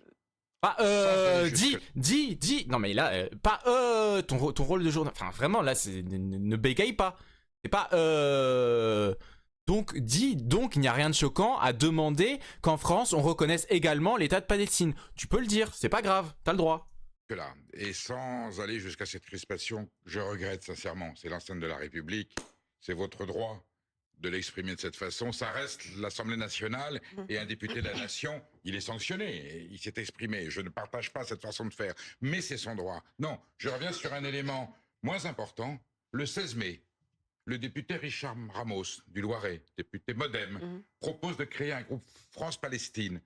C'est pas méchant, et l'Assemblée l'a refusé. Là, j'ai pas compris. Alors, ça ne justifie pas peut-être les excès verbaux et le brandissement d'un drapeau palestinien.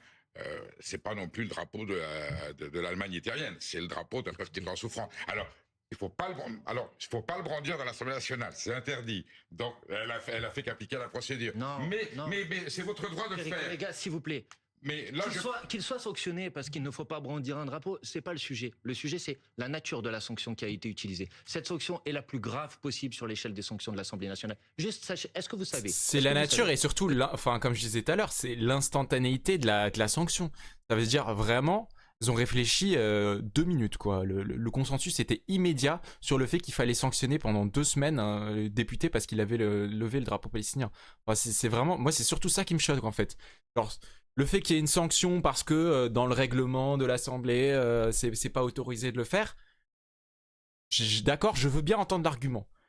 Mais le côté enfin vraiment excessif de la sanction, de la sanction et surtout le côté instantané, c'est-à-dire que vraiment, c'est même pas un sujet, quoi, on n'y réfléchit même pas. C'est consensus immédiat.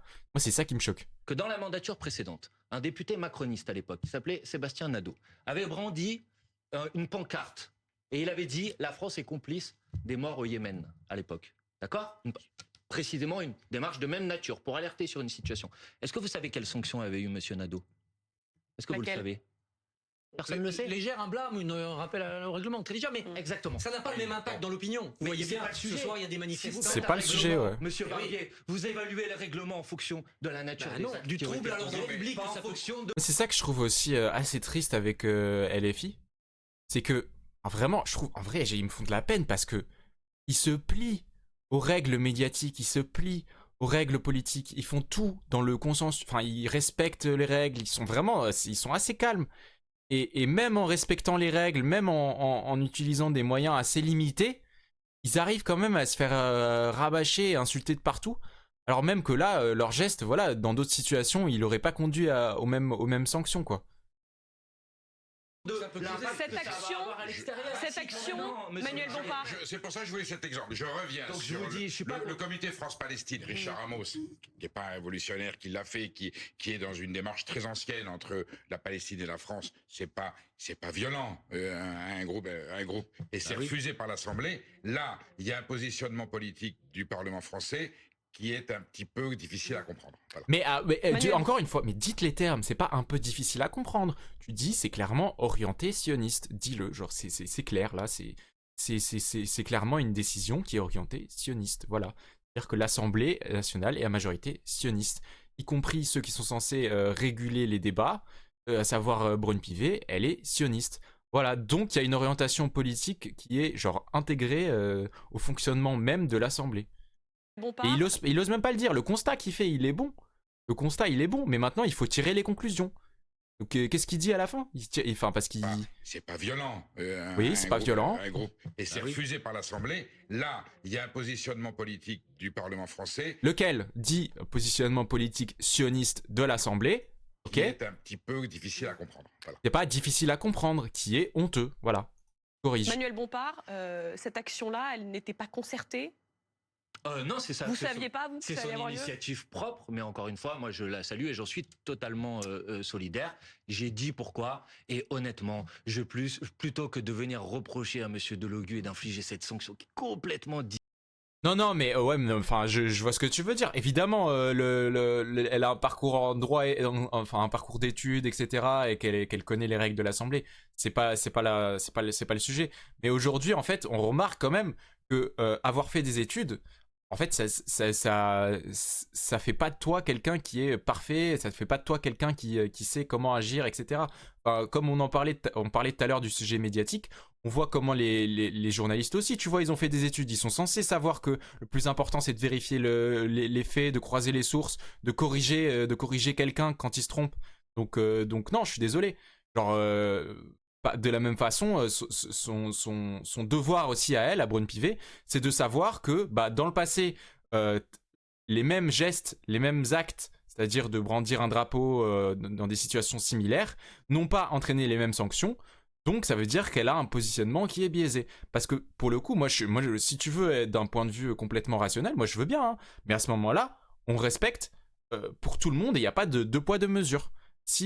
Parce que comme je disais tout à l'heure, la sanction, moi, c'est pas ça le problème, tu vois. Il y a une sanction, on s'en fout. Le problème, c'est le deux poids, deux mesures. C'est l'excès de la sanction. Déjà, pourquoi la présidence de l'Assemblée appartient à la majorité présidentielle? Bah ouais, enfin, à partir de là... c'est déjà biaisé de base, quoi. Mais en plus, enfin, ça choque personne, encore une fois. Et oui, en plus, moi, je trouve ça, enfin, sur le fonctionnement de l'Assemblée nationale, bah ouais, enfin, d'avoir une présidente de l'Assemblée qui appartient à la majorité, même si elle prétend qu'elle va être objective, qu'elle va essayer de faire l'arbitrage, bah, on voit clairement que c'est pas possible, que c'est pas le cas. C'est ça qui, c'est la même chose avec, avec les médias. Essayer de se mettre dans une position d'objectivité, etc. On voit bien aujourd'hui que ça ne marche pas. Tous les médias ont un positionnement politique. Donc, en fait, et ça, c'est pas un problème, tu vois, que Braun-Pivet elle ait une orientation politique. Le problème, c'est qu'on fasse genre que non, il y en a pas, que c'est objectif, etc. Pour moi, c'est ça le vrai problème. Que ce soit à l'Assemblée, que ce soit dans les plateaux télé. Ce qui serait intéressant, c'est de savoir les critères sur lesquels elle s'appuie sur cette sanction. Ouais, je pense que ça... Après, c'est pas de ça dont on va parler dans les médias, tu vois, genre c'est pas de ça, on va pas te dire, ouais, regardez l'article, c'est ça, l'historique des sanctions, c'est ça, et voilà la sanction qui a été donnée par Braun-Pivet, tu vois. Genre, il y aura pas ça va pas être un sujet médiatiquement de savoir si la sanction a été justifiée ou pas. Le sujet, c'est, voilà, de dézinguer la France insoumise, encore une fois, genre. Aussi, elle est juive. Après, bon, bah, elle est juive. Après, tu vois, il y a des juifs qui sont sionistes et pas sionistes. Le problème, c'est pas qu'elle soit juive, le problème, c'est qu'elle soit sioniste. Donc, il y a des juifs qui sont anti-sionistes, il y a des juifs qui sont. Des collectifs comme Tzedek et tout, genre. Donc, même. Il y a pas mal de collectifs qui sont contre la politique de Netanyahou ou anti-sionistes. Donc. Oui, non, mais je vois ce que tu veux dire, étant donné la place que la religion a dans Israël, mais c'est pas la religion qui pose problème, hein. Encore une fois, c'est pas la religion, c'est le sionisme. Le sionisme, c'est la politique, une politique religieuse, certes, mais du coup, c'est elle qui est responsable de la colonisation en Israël, parce que c'est elle qui justifie le fait que le peuple juif a le droit d'avoir un État en Israël et d'avoir un État quitte à coloniser des terres, tu vois. C'est ça le sionisme. Donc le problème, enfin la religion non, mais le sionisme oui carrément, genre le problème d'avoir une présidente d'assemblée qui est non seulement sioniste, mais en plus qui défend les intérêts de la Macronie, donc là c'est vraiment ça le problème. Ouais, enfin c'est pas les juifs quoi, c'est les sionistes. Surtout dire les juifs, encore une fois, ça va alimenter ça va alimenter en fait tout leur argumentaire qui est justement de dire ah mais vous condamnez vous condamnez les actions de Netanyahou parce que vous êtes parce que vous détestez les juifs ou parce que vous êtes antisémite, tu vois. C'est ça aussi le discours médiatique, c'est l'argument qui est utilisé H24 par toute la droite, c'est de dire ah mais c'est parce que vous êtes antisémite. Donc non, il faut avoir une position claire sur le sujet et dire bah on n'est pas antisémite, on est anti-sioniste. Il y a une énorme différence entre les deux. Disproportionné, je pense qu'il serait quand même temps que la France nous explique pourquoi le président de la République n'est pas en capacité de faire ce que fait l'Espagne, ce que fait l'Irlande. Et ça, on va en parler, je vous le promets, notamment avec Ulysse Gosset dans un instant. Mais alors, c'est pour alerter sur ça que c'est très important, vous avez raison, mais juste avant, je voulais qu'on revoie cette séquence, parce que ça dit quelque chose aussi voilà, de la violence aussi des débats autour de ce sujet-là. Ce qui s'est passé donc dans les 4 colonnes après qu'il a brandi ce drapeau palestinien, David Guiraud, député de la France Insoumise, interpellé par son collègue Meyer Habib. Interpellé, agressé, pendant qu'il est en train de tenir une conférence. Je vous laisse regarder, je vous laisse juger, regardez. Oh, ça on a déjà vu là. Mais d'abord c'est pas on se parle comme d'être représenté par des gens comme ça, qui n'ont pas de cœur, qui ont un cœur à sens unique. On se parle comme ça entre députés? Non mais d'abord c'est pas on se parle comme ça entre députés. David Guiraud est en train de tenir une conférence. Mais en fait, on se parle comme ça entre députés. Cette question de merde. Presse. Meyer Habib arrive par derrière, l'interrompt au milieu de cette conférence de presse et commence à l'insulter. Donc c'est ça le point de départ. Non, elle a une position de... Est-ce que ça vous le condamnez? Celui qui a utilisé le premier, le champ lexical... C'est la maîtresse qui te gronde, quoi. Genre, excusez-moi, dans cet extrait t'as dit ça, c'est pas bien. C'est Monsieur Meyer oui, mais avec un proverbe. Non, mais d'accord, mais si vous voulez... Ouais, casse les couilles. Question fermée, orientée.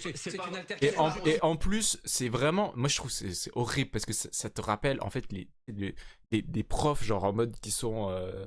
non mais ça c'est pas bien de faire ça, t'es puni, genre, c'est vraiment sa position, c'est pas du tout celle d'une journaliste, c'est une position de donneuse de leçons, genre.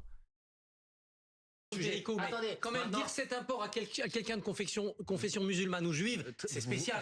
Regardez comment il fait encore une fois le même argument, genre, enfin c'est pas absence d'argument plutôt, genre c'est vraiment ne pas avoir d'argument rationnel et aller chercher quand même dire à quelqu'un qui est de confession juive que c'est un porc, c'est quand même spécial. Spécial, ça veut rien dire. Dis concrètement, qu'est-ce que tu veux dire par là? De quoi tu l'accuses? Et en plus, enfin non, genre t'es un porc, et puis c'est lui qui a amené encore une fois la métaphore des porcs, genre c'est... Et puis ouais, c'est un porc, et il y a rien d'antisémite à dire ça, c'est un porc. C'est un porc, c'est une insulte, voilà, c'est une insulte, il a insulté. Mais c'est lui le premier qui parle des cochons, c'est pas David Guiraud. Donc en l'occurrence, quand même, il dit vous utilisez cet argument. Il prend un proverbe, pas une injure. Écoutez, quand même... franchement, je vais vous dire les choses. Ce député, Monsieur Meyer Habib, parce que moi je veux bien qu'on parle de tout ce que vous voulez. Cet homme a dit sur un plateau de télévision il y a quelques semaines de ça que la population palestinienne était un cancer. Cet homme a dit dans l'hémicycle de l'Assemblée nationale, à l'occasion d'une question posée par un député de mon groupe de la France Insoumise, pour demander ce que la France allait faire pour arrêter les massacres à Gaza. Cet homme a dit, on va pas s'arrêter là. Cet homme, dans l'hémicycle de l'Assemblée nationale. Bizarrement, là, il n'a pas été sanctionné. Donc, il l'a répété là en disant que c'était... Ouais, enfin là, tu vois... lever un drapeau palestinien pour dire on veut la paix, t'es sanctionné immédiatement 2 semaines. Mais par contre, tenir des propos infâmes comme Meyer Habib, sans pareil toujours de l'hémicycle, là, pas de sanction, rien, pas de problème. Donc encore une fois, tu vois, c'est le sujet dont on parlait. Mais c'est vraiment... ouais, je veux bien, tu vois, qu'il y ait un règlement. Mais à ce moment-là, applique-le, tu vois, applique-le à la lettre, applique-le, justifie tes décisions, explique-les concrètement. Mais c'est tellement frustrant. C'est frustrant et en même temps, je trouve que depuis 2 jours, en vrai, ça fait du bien quand même de voir des députés LFI vraiment tenir bon face aux médias et puis surtout face à des gens comme Meyer Habib de les traiter de porc. Enfin, moi, ça m'a fait un bien fou, hein. Et ouais, mais enfin, moi, j'ai bon espoir, hein, en vrai. J'espère qu'un jour, ce mec-là, il va finir en tôle parce que c'est abusé. Bon, aujourd'hui, c'est impossible, mais Enfin, j'espère qu'un jour il sera traduit en justice. Franchement, c'est vraiment pire race. Hein. Fort. Le Hamas. C'était son explication cet après-midi. On connaît. Cet homme est le conseiller spécial de M. Netanyahou qui est aujourd'hui sous le coup d'un mandat d'arrêt demandé par le procureur de la Cour pénale internationale comme criminel de guerre. Mais dire cet rapport à un juif quand même, arrêtez. C'est son seul argument. Son seul argument. Vous voyez là vraiment, un Bompard, il sort tonnes d'arguments, il structure son discours, il donne des exemples, etc. Et le seul argument en face, c'est dire un porc à un juif, quand même, c'est spécial, c'est spécial. Qu'est-ce que ça... Enfin, vraiment, c'est aberrant, quoi. Vraiment, c'est... On peut écouter Meyer Habib. Il était sur le plateau de BFM TV cet après-midi. Cet homme est une honte pour l'Assemblée nationale. Alors lui, il se défend, on écoute sa version. Je dis à ce David Guiraud qui lui-même a nié les massacres du 7 octobre, puis après il est revenu là-dessus. C'est une crapule antisémite et je le dis publiquement. Mais traiter de porc les juifs, je sais pas vous, mais moi je vois un porc là. Hein. Du monde. C'est ce qu'on du matin au soir, on me traite de porc, t'es un porc. etc. Il l'a fait publiquement. Je porterai bien évidemment plainte contre lui. Mais quand vous le traitez de crapule antisémite, c'est aussi une insulte. Ah bah, qu'il porte plainte parce que lui réellement, on peut prouver que c'est une crapule antisémite. Ah, essaye. Vous condamnez quand même le terme de porc. Ce que dit Meyer Habib, oui, bien évidemment. Mais est-ce que vous condamnez ce que dit votre collègue de la France Insoumise? Arrêtez, tout le monde sait très bien. Est-ce que vous condamnez? Vraiment, il y en a marre des discours comme ça. Stop. Est-ce que vous condamnez? Antisémite, mais j'ai bien compris que quand Meyer Habib répond sur n'importe quel sujet, de toute façon, désormais, tous ceux qui ne sont pas d'accord avec lui sont antisémites. Donc maintenant, l'ONU est antisémite, c'est ce qu'a dit y compris le gouvernement israélien ces dernières semaines. Le pape est antisémite parce qu'il a dit qu'il fallait qu'il y ait un cessez-le-feu à Gaza. Et tout le monde est devenu... Il faut arrêter avec ça parce que ça fait beaucoup de mal à la lutte nécessaire et légitime contre l'antisémitisme. Mais tu vois, il a jamais nié les massacres, Guiraud. Bah oui, il a jamais nié les massacres. Mais quand Meyer Habib dit ça, il n'y a pas de journaliste pour le coup pour le remettre en question. Là, on le laisse parler, on le laisse dire ce qu'il veut. On le laisse dire raconter toute la merde qu'il veut, il n'y a pas de souci. Mais quand c'est des gens qui ont un positionnement pro-Palestine, bah là tout de suite direct, ça vient remettre en question, ça détourne le sujet, ça sort des arguments des arguments sortis de nulle part. Enfin, vraiment. Donc il faut arrêter avec ça. Il n'y a rien d'antisémite dans le propos qui a été tenu par David Guiraud. Et encore une fois, si vous avez un problème sur le fait que ce champ lexical a été employé, il faut poser la question à Meyer Habib qui n'avait pas à venir interrompre David Guiraud comme il l'a fait. Maintenant, franchement, je ne vais pas passer ma soirée à commenter cet incident. Et je dis que les positions qui sont celles de Meyer Habib, elles auraient dû déclencher la polémique dans ce pays depuis bien longtemps. Parce que si moi j'avais dit, et ce que je ne dirai jamais parce que je ne le pense pas, que la population de tel ou tel pays est un cancer, ça aurait fait les unes de vos plateaux pendant des semaines et des semaines. Et là, vous en avez pas parlé une seule fois. Donc je dis qu'il y a une forme de deux poids, deux mesures dans le traitement médiatique de ce qu'on a le droit de dire et ce qu'on n'a pas le droit de dire qui est devenu insupportable. Ça, c'est votre regard. On va parler... regard, madame, et je l'assume. Et pourquoi, en fait, mais même ça, tu vois, même dire cette phrase, ça, c'est votre regard, en fait, elle est pas en position de dire ça. Pourquoi elle le dit? C'est pas son rôle, genre, vraiment, c'est pas ton rôle. Oui, tout le monde le sait que c'est son regard. Genre, t'as pas besoin de venir... De le dire en fait, parce que en le disant, tu quittes ton rôle de journaliste et bah du coup direct tu te places en position de ah bah quand même les téléspectateurs faites attention à ce qu'il dit parce que c'est pas forcément vrai, c'est pas forcément la vérité, tu vois. Enfin, les téléspectateurs sont intelligents, faut juste leur donner des outils pour comprendre aussi l'actualité et pas essayer de manipuler leur opinion. Les yeux dans les yeux. Manuel Bompard, on va parler du vrai sujet derrière, qui est la reconnaissance ou non de l'État de la Palestine. Je le rappelais, trois pays européens... Après combien de temps là, le vrai sujet? La moitié quand même, hein. La moitié de la vidéo, le vrai sujet. Hein. La moitié de la vidéo, le vrai sujet, c'est-à-dire la reconnaissance de l'État palestinien. Et ça veut dire aussi que dans toute la vidéo, qui est pour moi le vrai sujet, c'est au-delà de la reconnaissance de l'État palestinien, c'est ce qui s'est passé, c'est les massacres qui ont eu lieu. Enfin là, les bombardements sur Rafah. Enfin, c'est aussi ça le vrai sujet, et pour le coup je pense que, enfin là j'ai pas vu la suite, mais je pense qu'on va pas du tout en parler, genre ce sera vraiment pas du tout le sujet. Une demi-heure enfin 18 minutes de polémique, et 18 minutes de blabla là, où t'auras tout le plateau qui sera contre la reconnaissance de l'État de Palestine, et une personne qui sera là pour défendre la reconnaissance de la Palestine. Reconnaître l'État palestinien, l'Espagne, l'Irlande et la Norvège. Quelle est la position de la France là-dessus? Je voulais qu'on écoute Emmanuel Macron. La question lui a été posée aujourd'hui. On écoute le président.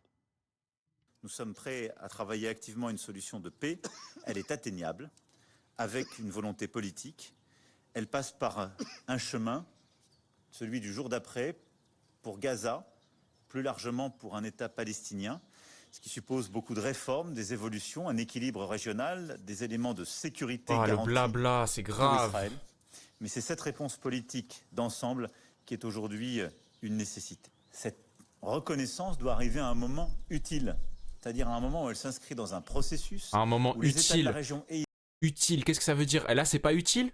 Des gens qui se font bombarder, c'est pas utile là de reconnaître l'État palestinien, peut-être? Genre non, là, quand il s'agit de sauver des vies, c'est pas utile. Mais quand est-ce que ce sera utile? Israël se sont engagés et qui permet, sur la base aussi d'une réforme de l'autorité palestinienne, de produire un résultat utile. Je ne ferai pas une reconnaissance d'émotion, si je puis dire. Quelle est la position de la France, Ulysse Gosset? On a du mal à y voir clair. Alors d'abord, c'est très clair. Prendre un petit peu de dimension et de voir quel est l'enjeu aujourd'hui. L'enjeu, c'est est-ce que l'Europe est prête à reconnaître la Palestine comme État? Il faut rappeler que la France, aux Nations Unies, le 10 mai dernier, comme 142 autres pays, donc au total 143, ça fait 146 aujourd'hui, a reconnu le droit aux Nations Unies d'avoir la Palestine comme État membre. Donc la France a fait un geste. C'est le logis, c'est la marque de la CAM. Qui a été l'objet d'un veto de la part des États-Unis. Genre c'est la marque de la CAM et comme je sais pas, je m'y connais pas trop en stream et tout, genre je viens de commencer, du coup ouais c'est ça, c'est la marque de la CAM. Du coup je sais pas trop comment l'enlever, faut que je règle ça. J'ai aussi des problèmes de son et tout, mais sommes prêts à reconnaître l'État de Palestine. C'est ce qu'a dit le président. Il n'y a pas de tabou. Je suis totalement prêt à reconnaître la Palestine. Mais est-ce le bon moment? Et il dit non, ce n'est pas le bon moment. C'est ce que dit également le chancelier allemand Scholz. Pourquoi ce n'est pas le bon moment? Parce qu'on est en pleine guerre, on est dans un contexte d'émotion et donc pas question de reconnaître l'État palestinien sous le coup de l'émotion. Ça fait sens. C'est-à-dire, est-ce que effectivement c'est le moment ou pas? Alors, on comprend bien que compte tenu des massacres qui sont commis à Gaza, compte tenu de ce qui s'est passé le 7 octobre, un autre massacre qui a déclenché la guerre d'aujourd'hui, le moment diplomatique n'est pas forcément le bon. Mais surtout ce que dit la France, même si c'est difficile à comprendre, parce que la France a été pionnière pour reconnaître un État palestinien. Jacques Chirac faux, archi faux. C'est faux de dire ça. Dire la France a été pionnière pour reconnaître l'État de la Palestine, non, parce que la France reconnaît pas l'État de la Palestine. Donc pionnière, enfin, on a vu tout à l'heure la map avec la carte là avec tous les pays, genre plus de la moitié de la terre qui reconnaît l'État de la Palestine. Et il n'y a pas la France. Donc non, tu peux pas dire la France a été pionnière. Il faut arrêter de se mettre dans une position de nous on est parfait.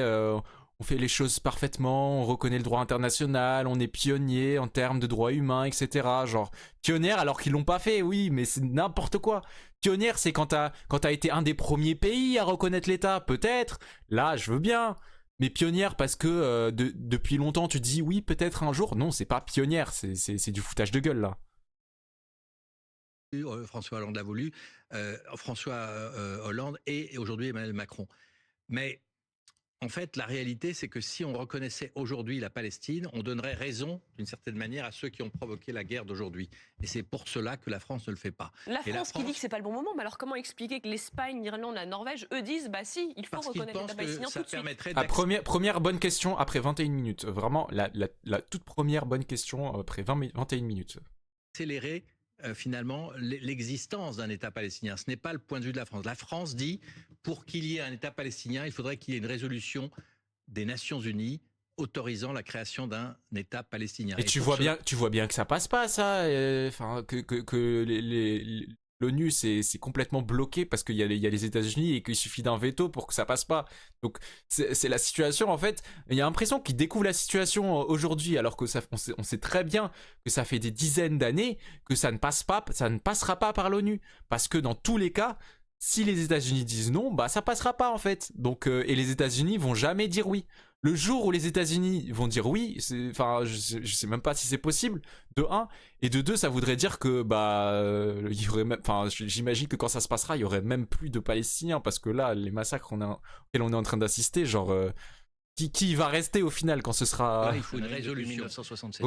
Et donc, effectivement, il faudrait qu'il y ait un débat et un vote aux Nations Unies. Ce que fait la France aujourd'hui, c'est qu'elle a préparé une résolution dans ce sens, en essayant de faire que les États-Unis ne mettent pas leur veto à cette résolution.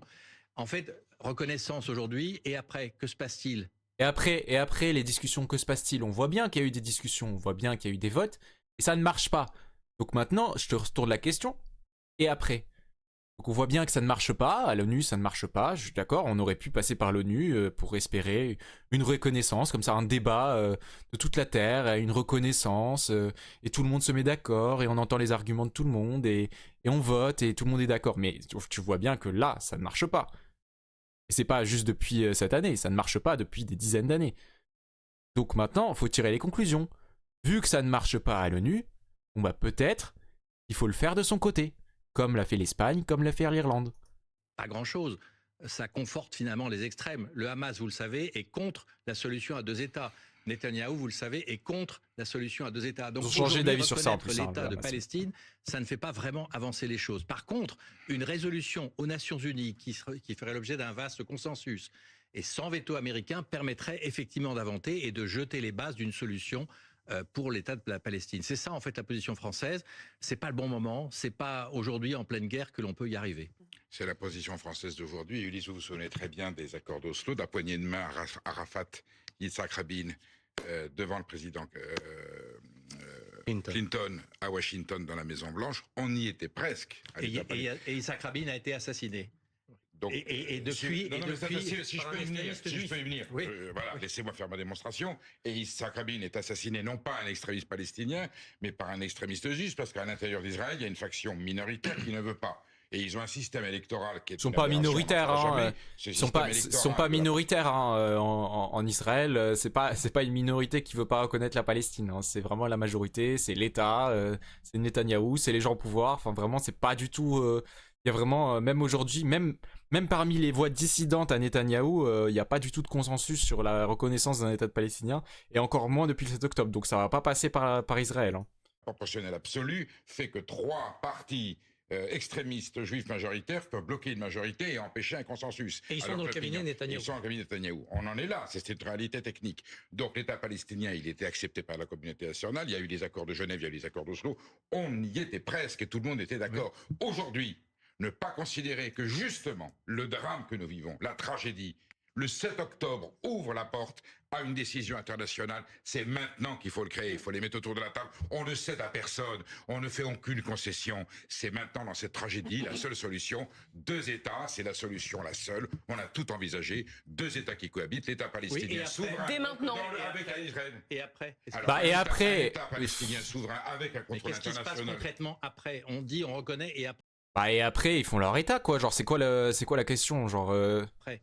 Il ne se passe rien, malheureusement. Pourquoi il se passe rien? Donc la position française, c'est de dire il faudrait d'abord qu'il y ait un cessez-le-feu immédiat. Ça, c'est la position française. Mais Israël veut pas. C'est ce que tous les Européens veulent. Il faudrait l'obtenir et forcer. C'est facile de dire ça. Sauf que ça voilà. D'accord. Ça mène à rien. Ouais, comment tu forces à l'accepter si tu ne veux pas cesser les livraisons d'armes, si tu ne veux pas reconnaître l'État palestinien, si tu ne veux pas mettre des sanctions économiques et commerciales à Israël? Comment tu veux forcer Netanyahou à renoncer à son projet génocidaire et à reconnaître l'État palestinien, à s'asseoir autour d'une table? Enfin, vraiment, c'est...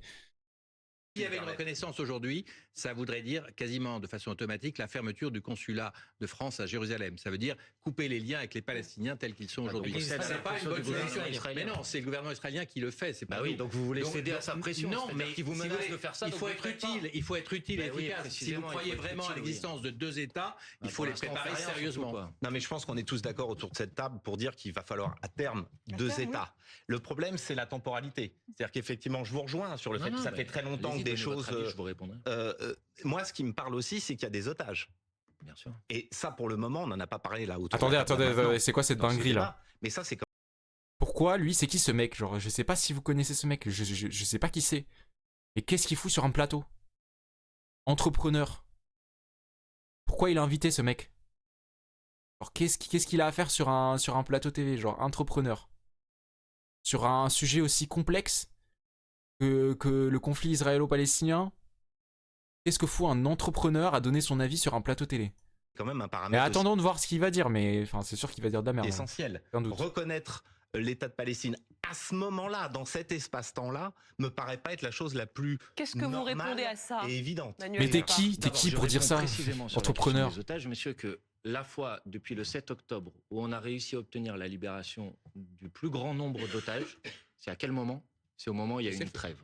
Parce qu'au moment où il y a eu une trêve, il y a eu une négociation et il y a eu un échange entre des otages et des prisonniers palestiniens. C'est le moment où on a réussi à libérer le plus d'otages. Donc s'il y a un cessez-le-feu, ce que je souhaite et je demande qu'il soit immédiat, alors il y aura une négociation et dans cette négociation, il y aura une libération d'otages et j'espère qu'il y en a le plus nombreux qui sont encore vivants aujourd'hui et il y aura une libération de prisonniers politiques palestiniens. Ça, c'est la première. C'est évident, hein. C'est pas en bombardant que tu vas sauver des otages. Hein.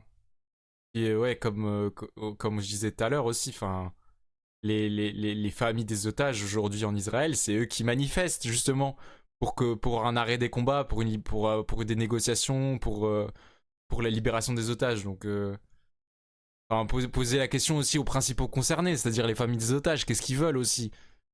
Parce que c'est facile de dire ouais mais on défend les otages, etc. mais jamais écouter les principaux concernés, c'est-à-dire la famille des otages, quoi. Les PDG d'une boîte de spa, mais c'est une dinguerie. Une boîte de spa, wesh. Alors vraiment, qu'est-ce qu'il a à foutre, ce mec là, ce type? Entrepreneur, petit veston, petite veste de costume, t-shirt blanc, lunettes, petite barbe. Qu'est-ce qu'il a à foutre avec son entreprise de spa sur un plateau TV BFM après un drame comme celui-là, à donner son avis sur le conflit israélo-palestinien? Genre le niveau du débat, quoi. La deuxième chose que je veux vous dire, c'est que le problème auquel on est confronté aujourd'hui, il est très simple. C'est qu'on dit tous qu'il faut un cessez-le-feu, mais il n'y a pas de cessez-le-feu. Et donc, il a fait Berkeley, mec. J'en connais des gens qui ont fait Berkeley, c'est pas pour autant des gens intelligents. Hein. Nous disposons en termes de rapport de force avec le gouvernement israélien pour le contraindre au cessez-le-feu. Et notamment les Américains. Quels sont les... Oui, mais nous aussi, on en dispose de leviers. Et vous croyez que la reconnaissance de l'État de Palestine pourrait amener je vais vous répondre. Alors, on dispose de quel levier à aller vers un cessez-le-feu? C'est très simple, les leviers dont on dispose. Au contraire. On dispose d'un levier qui est d'infliger des sanctions économiques au gouvernement de M. Netanyahou. On l'a fait vis-à-vis du pouvoir russe après l'agression contre l'Ukraine. On peut tout à fait le faire vis-à-vis du gouvernement de M. Netanyahou. Premièrement. Deuxièmement... Ah ouais, il a fait une fac à 40K, quoi, genre bravo. Il a gagné, il a mérité sa place sur un plateau BFM à parler de la situation au Moyen-Orient. Enfin, voilà. En gros, c'est littéralement ça que ça veut dire aujourd'hui. Genre, tu payes 40K, t'as une ligne sur ton CV et voilà, c'est bon, t'es légitime à parler sur le conflit israélo-palestinien et voilà. GG, mec, bravo. T'as réussi ta carrière.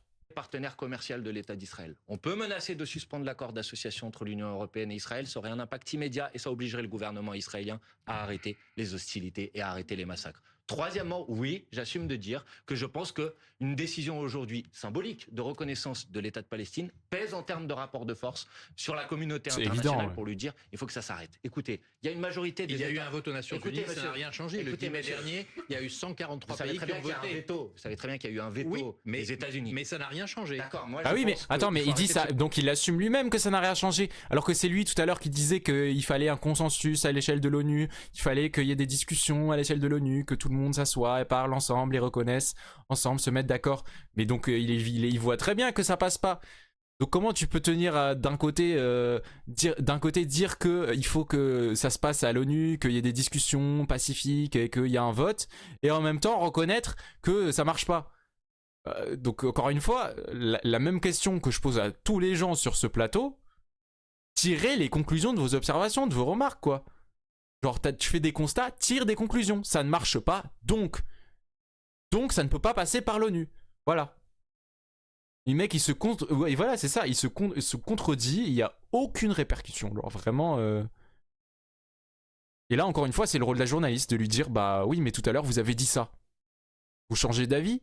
Et là, il va bégayer parce que, bah ouais, il sait même pas ce qu'il pense en fait. Se cacher derrière les vétos des autres. La France peut prendre un certain nombre de décisions. Maintenant, je vais vous poser une question. Vous dites c'est pas le bon moment. C'est quand le bon moment? C'est quand il n'y aura plus un seul Palestinien pour habiter l'État de Palestine qu'on aura reconnu? Ils sont tous morts, ouais, c'est ça. Parce que là, le problème, c'est pas de savoir si c'est le bon moment. Si le bon moment, c'est dans 2 semaines, dans un mois. Pas de reconnaissance d'émotion du président. Mais c'est pas de l'émotion, la question, c'est du rapport de force. Le bon moment, c'est quand les deux pays... des gens qui meurent, c'est pas juste de l'émotion, c'est aussi... Enfin, c'est horrible de le dire comme ça, mais s'ils veulent rentrer dans des arguments comme ça, c'est aussi une statistique. Il y a des gens qui meurent.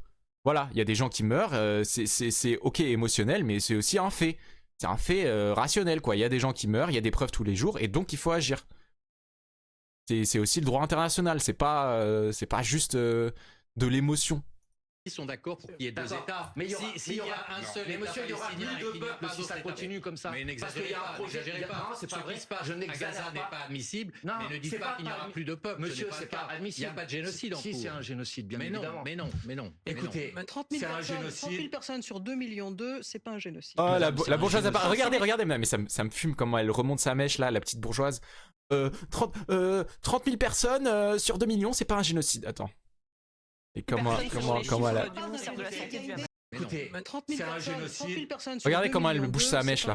Madame, c'est un génocide. 36 000 personnes selon les chiffres du ministère de la Santé du Hamas. Vous le direz aux rapporteurs spéciaux de l'ONU qui ont produit un rapport qui s'appelle Anatomie d'un génocide. Vous leur direz si vous voulez. Mais qui n'a pas été l'objet d'un vote unanime. J'entends bien qu'il n'y a pas été l'objet. Et de la même manière, mais ils ont des arguments. La haine n'a pas accepté l'idée d'un génocide. Elle a dit qu'il fallait prévenir les risques. Elle a parlé au mois de janvier d'un risque plausible de génocide. Mais pas d'un génocide. Oui, mais en fait, il comprend pas ce que ça veut dire risque de génocide. De toute façon, on pourra statuer. Enfin, s'il veut des preuves d'un génocide, ça veut dire qu'il faut attendre que toute la population meure pour dire ok, c'est un génocide. Ça veut dire quoi? Ça veut dire on attend que tout le monde meure pour dire que c'est un génocide? Parce que là, ce sera déjà trop tard. Donc non, il faut savoir au contraire prendre en considération le fait que il y a des organismes internationaux juridiques qui sont spécialisés dans ça, qui ont établi qu'il y avait un risque génocidaire, et donc c'est quand il y a un risque génocidaire qui est établi qu'on doit agir, pas après, pas une fois que le génocide est statué, que c'est acté qu'il y a eu un génocide, parce que là c'est déjà trop tard, c'est idiot de cet argument. Non, elle a parlé d'un risque plausible de génocide, pas pour dire que ça n'existait pas, madame. D'accord, c'était au mois de janvier. Et un mandat d'arrêt a été requis, par le procureur général de la Cour pénale internationale pour crimes de guerre et crimes contre l'humanité. J'aimerais vous montrer une image, oui. Ne dites pas la Cour ne sait pas prononcer. La Cour internationale de justice, instance reconnue internationalement, vendredi, a demandé un cessez-le-feu. Donc ne dites pas qu'elle a rien dit. Ah oui, mais sur le mandat d'arrêt, non, mais le mandat d'arrêt, alors, quand ça les arrange, ça regarde les institutions internationales en mode ouais, il faut voir ce que l'ONU fait, il faut décider au niveau de l'ONU, au niveau d'un organisme international. Et quand ça les arrange pas, là ils s'en foutent en fait de ce que peut dire la Cour pénale internationale ou de ce que peut dire la Cour de justice. Enfin genre vraiment ils en ont rien à foutre genre. Je voudrais qu'on regarde les images de ce soir, des images qui nous viennent de Paris, pas très loin, de la place de la République. Gros dispositif déployé pour cette nouvelle manifestation pro-palestinienne. Donc, je crois qu'il y en a encore une ce soir en plus là, hein. J'ai pas regardé s'il y avait du monde. Rassemblés pour protester contre les bombardements israéliens sur Rafah. On a pu voir des drapeaux palestiniens avec des grandes banderoles réclamant l'arrêt du génocide. Ils étaient, selon nos informations, à peu près 2000 encore à 23h. Donc il y a une petite demi-heure. Manifestation sauvage, mais il n'y a pas eu de dégradation pour le moment. Un mot là-dessus, Manuel Bompard. D'abord, je vais vous dire, c'est la deuxième soirée de manifestation après celle d'hier soir. Que hier soir non plus, il n'y a pas eu de dégradation. Et je peux vous dire que les gens qui sont dans la rue, moi j'étais présent au rassemblement tout à l'heure, place de la République, ils ont envie de pouvoir exprimer leur indignation, leur émotion. Alors plaît pas en plus que ça soit pacifiste. Les autorités politiques. Vous les appelez à recommencer? Oui, bien sûr. Moi je souhaite qu'il y ait des mobilisations et qu'il y en ait des mobilisations jusqu'à ce que ça bouge. Mais qu'est-ce qu'il nous reste d'autre, madame, comme outil pour exprimer notre désapprobation? C'est ça la vraie question, en fait, je trouve, qui ressort de ce plateau. C'est ça la vraie question, et face à laquelle ils sont incapables d'apporter une réponse. C'est, voilà, il y a des faits, il y a des impasses au niveau international, et donc maintenant, qu'est-ce qui nous reste? Et même au niveau national, voilà, ça marche pas, à l'Assemblée, ils veulent pas parler du sujet, t'es direct sanctionné. Au niveau international, à l'ONU, tu peux pas parler du sujet, c'est parce qu'il y a veto des États-Unis dans tous les cas, donc t'arriveras à rien. Donc ok, maintenant qu'on a dit ça, qu'il y a un blocage à la fois au niveau national et au niveau international, il faut tirer les conclusions. Ça veut dire que, de 1, les revendications pour la création d'un État de la Palestine, ils vont pas passer par l'Assemblée, ils vont pas passer pacifiquement, ils vont passer par la rue, ils vont passer par des pressions populaires. Et de 2, ça veut dire aussi qu'au niveau international, la reconnaissance de l'État palestinien par la France, il va pas passer par un vote à l'ONU, parce que ça marchera jamais avec un veto des États-Unis, mais il va passer par une reconnaissance de la France de façon solo, quoi, comme a fait l'Espagne. C'est comme ça, et voilà, et là on tire les conclusions, parce que l'Espagne a réussi à le faire, donc la France peut le faire, tout à fait le faire.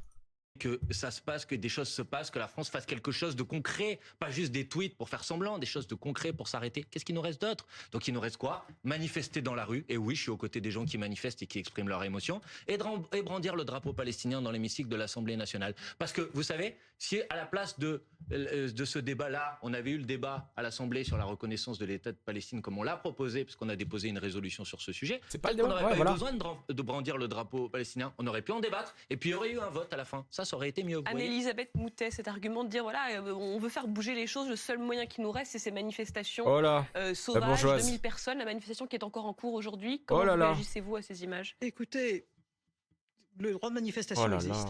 Vous les soutenez, ces mouvements? Non, mais ça n'est pas une raison, parce que je ne suis pas d'accord, pour qu'on ne puisse pas manifester. Alors ça, vraiment, franchement, c'est la moindre des choses. Vous n'êtes pas d'accord avec le fait de soutenir la cause palestinienne? Oui, c'est ça, vraie question. Les choses qu'on entend dans ces manifestations ne me vont pas du tout, non merci. Quelles choses qu'on entend? Les morts aux Juifs, c'est régulier dans ces manifestations. Il n'y a eu aucun mort aux Juifs. Ouais, elle a le cerveau lavé à la javel, c'est grave, genre c'est vraiment grave. Vraiment, elle croit tout ce qu'on lui dit. C'est vraiment, elle regarde CNews le matin.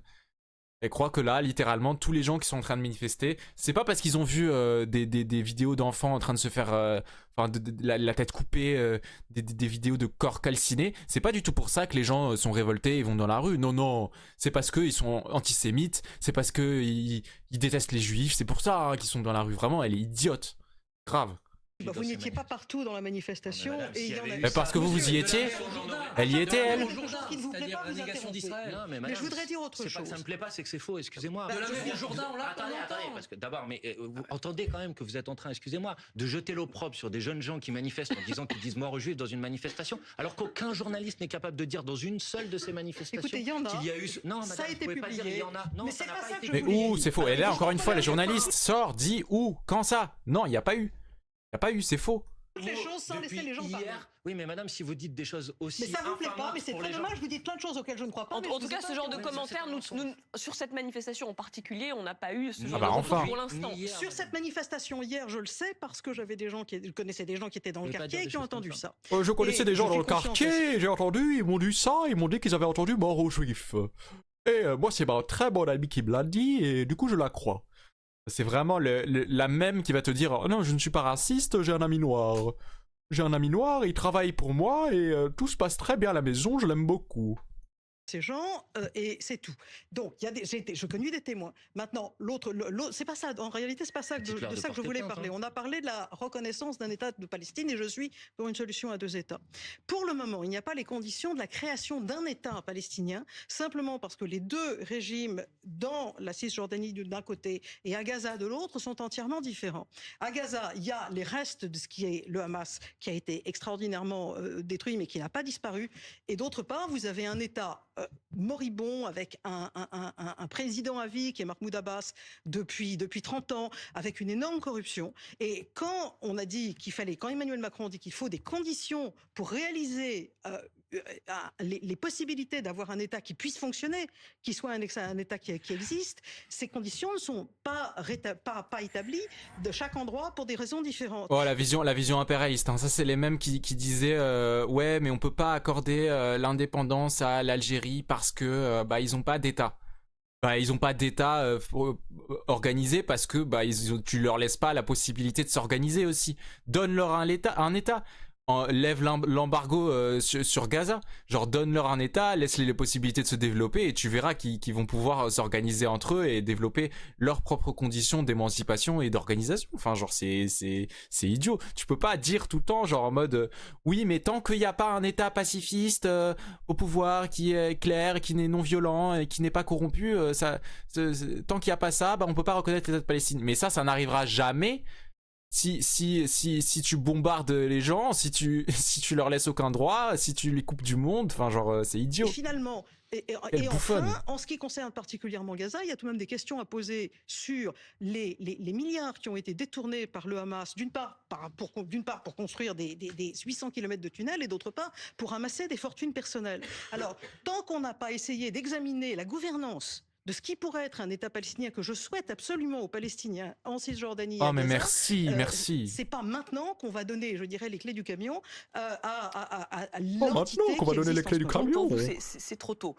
Juste, j'aimerais qu'on réagisse encore à ces images de ce soir. Si ça s'installe, si vraiment les prochains soirs, ça se répète que des manifestations pro-palestiniennes aient lieu dans les rues de Paris. 2000 personnes selon nos informations ce soir, la manifestation toujours en cours. Le grand quelles seraient les conséquences politiquement ? Le conflit de Gaza soit importé en France. Mais il est déjà idiot. Jusqu'à présent, il l'a été de façon très modérée. On a vu aujourd'hui le drapeau à l'Assemblée, donc clairement il y a un... Et puis le vrai danger, c'est pas ça. Le vrai danger, c'est que les gens continuent à mourir, espèce d'idiot. On s'en fout s'il y a quelques débordements à Paname, tant que ça continue tant que ça mène à des résultats qui mènent vers un apaisement et la fin des conflits, genre. S'en branle qu'il y ait une poubelle qui brûle demain, genre, dans le 13e arrondissement, on s'en fout, genre. Rien à foutre si ça permet à des gens de pas mourir sous les bombes, genre. Porter dans la rue de cette manière-là, c'est extrêmement dangereux compte tenu des rapports des communautés qui existent en France. Et pour l'instant, ça n'est pas le cas. Donc, en fait, c'est très délicat comme situation. Et mettre de l'huile sur le feu. J'avoue, il est éditorialiste BFM, j'avoue. Qui suis-je pour le critiquer? Il y avait un risque majeur qui a été contenu, mais j'ai pas fait Berkeley malheureusement. Aujourd'hui, c'est est-ce qu'on peut essayer de ne pas exporter depuis Gaza jusqu'à ici ce qui se passe et ce qui est évidemment très condamnable. Monsieur, quand je reprends cette analogie, quand la Russie a envahi l'Ukraine, on a décidé, à juste titre, d'exprimer notre solidarité avec l'Ukraine. Mais là, c'est pas un État, le Hamas, c'est un mouvement terroriste. Vous pouvez pas comparer. Juste terminer une phrase, si c'est possible. C'est biaisé. Non, c'est vous qui êtes en train d'être biaisé. Ben non. Quand vous avez fait ça, et quand on a exprimé notre solidarité avec l'Ukraine, personne n'a dit vous êtes en train j'ai pas de spa, désolé. Le conflit entre la Russie je suis pas entrepreneur. Pourquoi ? Parce qu'on a considéré c'est pas la même chose. Vous savez très bien que les communautés sont différentes. Alors ça, c'est encore très pire bien que la communauté juive en France est l'une des plus importantes au monde et que la communauté musulmane en France est l'une des plus importantes d'Europe. C'est encore pire ce que vous êtes en train de dire, monsieur. Je dis simplement je vais vous dire pourquoi, parce que vous êtes en train de désocialiser les gens. Monsieur, ce que vous êtes en train de faire se termine mal. Ce que vous êtes en train de faire est très grave, parce que vous êtes en train de désocialiser les gens et de considérer que la communauté juive française serait forcément solidaire des actions du gouvernement israélien, ce que je ne crois pas, et que la communauté musulmane serait forcément... C'est pas juste une question de croyance, c'est juste dans les faits, c'est faux. Genre, il n'y a pas tous les juifs de France qui sont pro-Israël, il n'y a pas tous les juifs du monde qui sont pro-Israël. De la même façon qu'il y a des rebeux qui votent Marine Le Pen, enfin genre... C'est complètement idiot. Faut vraiment ne rien connaître et regarder que des plateaux TV pour penser que tous les juifs, tous les Israéliens soutiennent ce qui se passe actuellement en Israël. Genre même au sein même d'Israël, il y a des contestations du régime. Genre. Je vous dis qu'il y a un vrai risque. Non, monsieur. Monsieur, on proteste. Vous savez bien. Monsieur, on proteste contre ce qu'il se passe à Gaza parce qu'on a des principes d'humanité, parce qu'on n'accepte pas qu'on tue des civils, parce qu'on n'accepte pas des crimes de guerre, monsieur, des crimes de guerre qui sont définis en droit international, dans la Convention de Genève, peut-être des crimes contre l'humanité, et c'est la raison pour laquelle les gens se mobilisent. Ils se mobilisent pas pour prendre parti pour un camp ou pour un autre, ils se mobilisent au nom d'un principe d'humanité et de dire « je n'accepte pas, en notre nom à tous, de notre humanité à tous, ce qui se passe là-bas ». Et cette manière de dire « il faut surtout pas en parler, parce que si on en parle, on va importer le conflit ou je ne sais quoi », c'est une manière de surtout vous dire « taisez-vous ». Laissez les choses là-bas, des on excuses. n'en parle pas ici. Bah, je suis désolé, je suis pas d'accord. Quand c'est au début, c'était antisémite dès qu'on disait un truc. Et maintenant, c'est, enfin, en fait, dès que tu peux plus l'argument, tu condamnes donc t'es antisémite. L'argument aujourd'hui, enfin, il est caduque, tu vois, ça veut plus rien dire. Tout le monde sait que c'est complètement faux aujourd'hui. Ça se voit qu'il vaut plus rien cet argument-là. Parce que tout le monde voit les vidéos tous les jours de ce qui se passe. Et donc aujourd'hui, qu'est-ce qui se passe? De nouveaux arguments pour justifier le fait qu'on n'en parle pas. Ah mais non, mais faut pas en parler parce que sinon, il y aura peut-être une poubelle qui va brûler demain, genre dans le 13e. Vraiment... Dernier mot là-dessus, Christophe Barbier. Lui-même en parle tous les jours. Je pense qu'on en parle. Il demande à cesser le feu. Je demande à tout dernier mot. Cette guerre de Gaza. Et quel est le résultat? Mais pour l'instant rien, mais voilà. Quel est le moyen de faire donc, il a donné les moyens, espèce d'idiot. Mais non, mais ça ne marche pas, vous savez bien. Un dernier mot, Christophe Barbier. Pour les Russes, pourquoi on le fait pas là? Attendez, pourquoi ça marche pas? Quel est l'argument que vous avez? Pourquoi les sanctions financières ça marche pas? On n'a même pas essayé. Si on arrête de livrer des armes, peut-être que ça marche pour arrêter que les gens soient tués avec ces armes. Bien sûr que ça marche, il faut juste le faire. Le mot de la fin pour Christophe Barbier. Non, Ulysse Gosselin. Il les a baisés quand même, il est chaud. En fait, c'est ça votre le problème. 7 octobre. C'est que vous justifiez. Allez. Investissez, voilà, et plus d'arguments, il retourne au 7 octobre. Plus d'arguments, il retourne au 7 octobre. Trop facile. Trop facile de faire ça. C'est à vous. Quel que soit le raisonnement et les motivations généreuses et ancrées qui sont les vôtres, reconnaître aujourd'hui l'État palestinien, ça aboutit à un résultat concret. Le Hamas peut dire à ses troupes, on a fait le 7 octobre et on a bien fait puisqu'on est renforcé, on nous reconnaît. Et si on le Hamas qui dirige l'État palestinien. C'est le peuple palestinien qu'on reconnaît, c'est pas le Hamas. Et non, parce que l'État, le Hamas, c'est que à Gaza en plus. Pas. Mais c'est pas vrai, monsieur. Vous renforcez le Hamas, vous ne renforcez pas un autre ne dirige pas l'État palestinien. Vous dites. Ouais, il me casse les oreilles, lui. Hein. Quel idiot.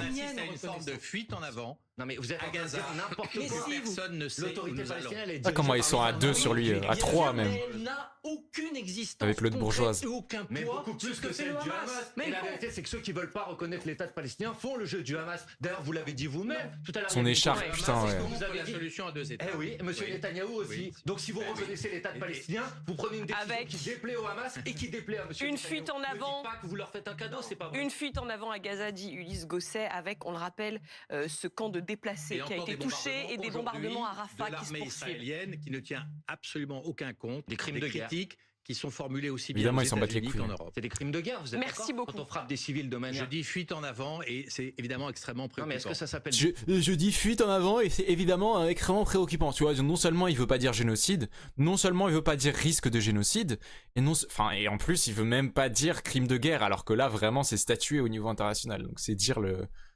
niveau quoi. Enfin, bref hein.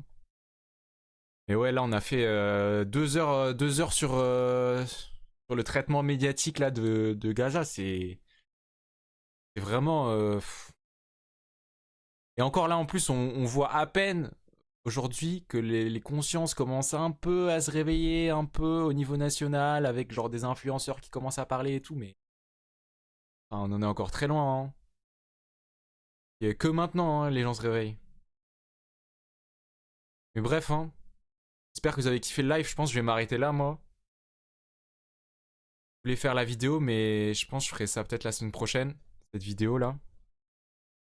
Parce que là, 2 heures sur ça, ça m'a un peu pris la tête. Mais ouais, dites-moi si vous avez kiffé le live et n'hésitez pas à me dire aussi s'il y a des problèmes à régler, genre le logo Logitech là que je vais enlever. Et voilà. Et le son, je crois que le son ça va, je crois. Et la semaine prochaine, le stream c'est mardi. Mardi prochain et je serai avec un pote. Je sais pas encore de quoi on va parler, mais on va pas être gentil. Le son est bien, c'est carré. Il y a des coupures de 2-5 secondes, ok. Ouais, ça, je pense en vrai, je pense c'est parce que je suis en Wi-Fi, faut que je mette un câble Ethernet. Ah, mardi prochain, t'inquiète, il y aura de la castagne, mon pote. T'inquiète pas. Bon bah merci d'avoir streamé le stream les gars. Et bisous, bonne soirée.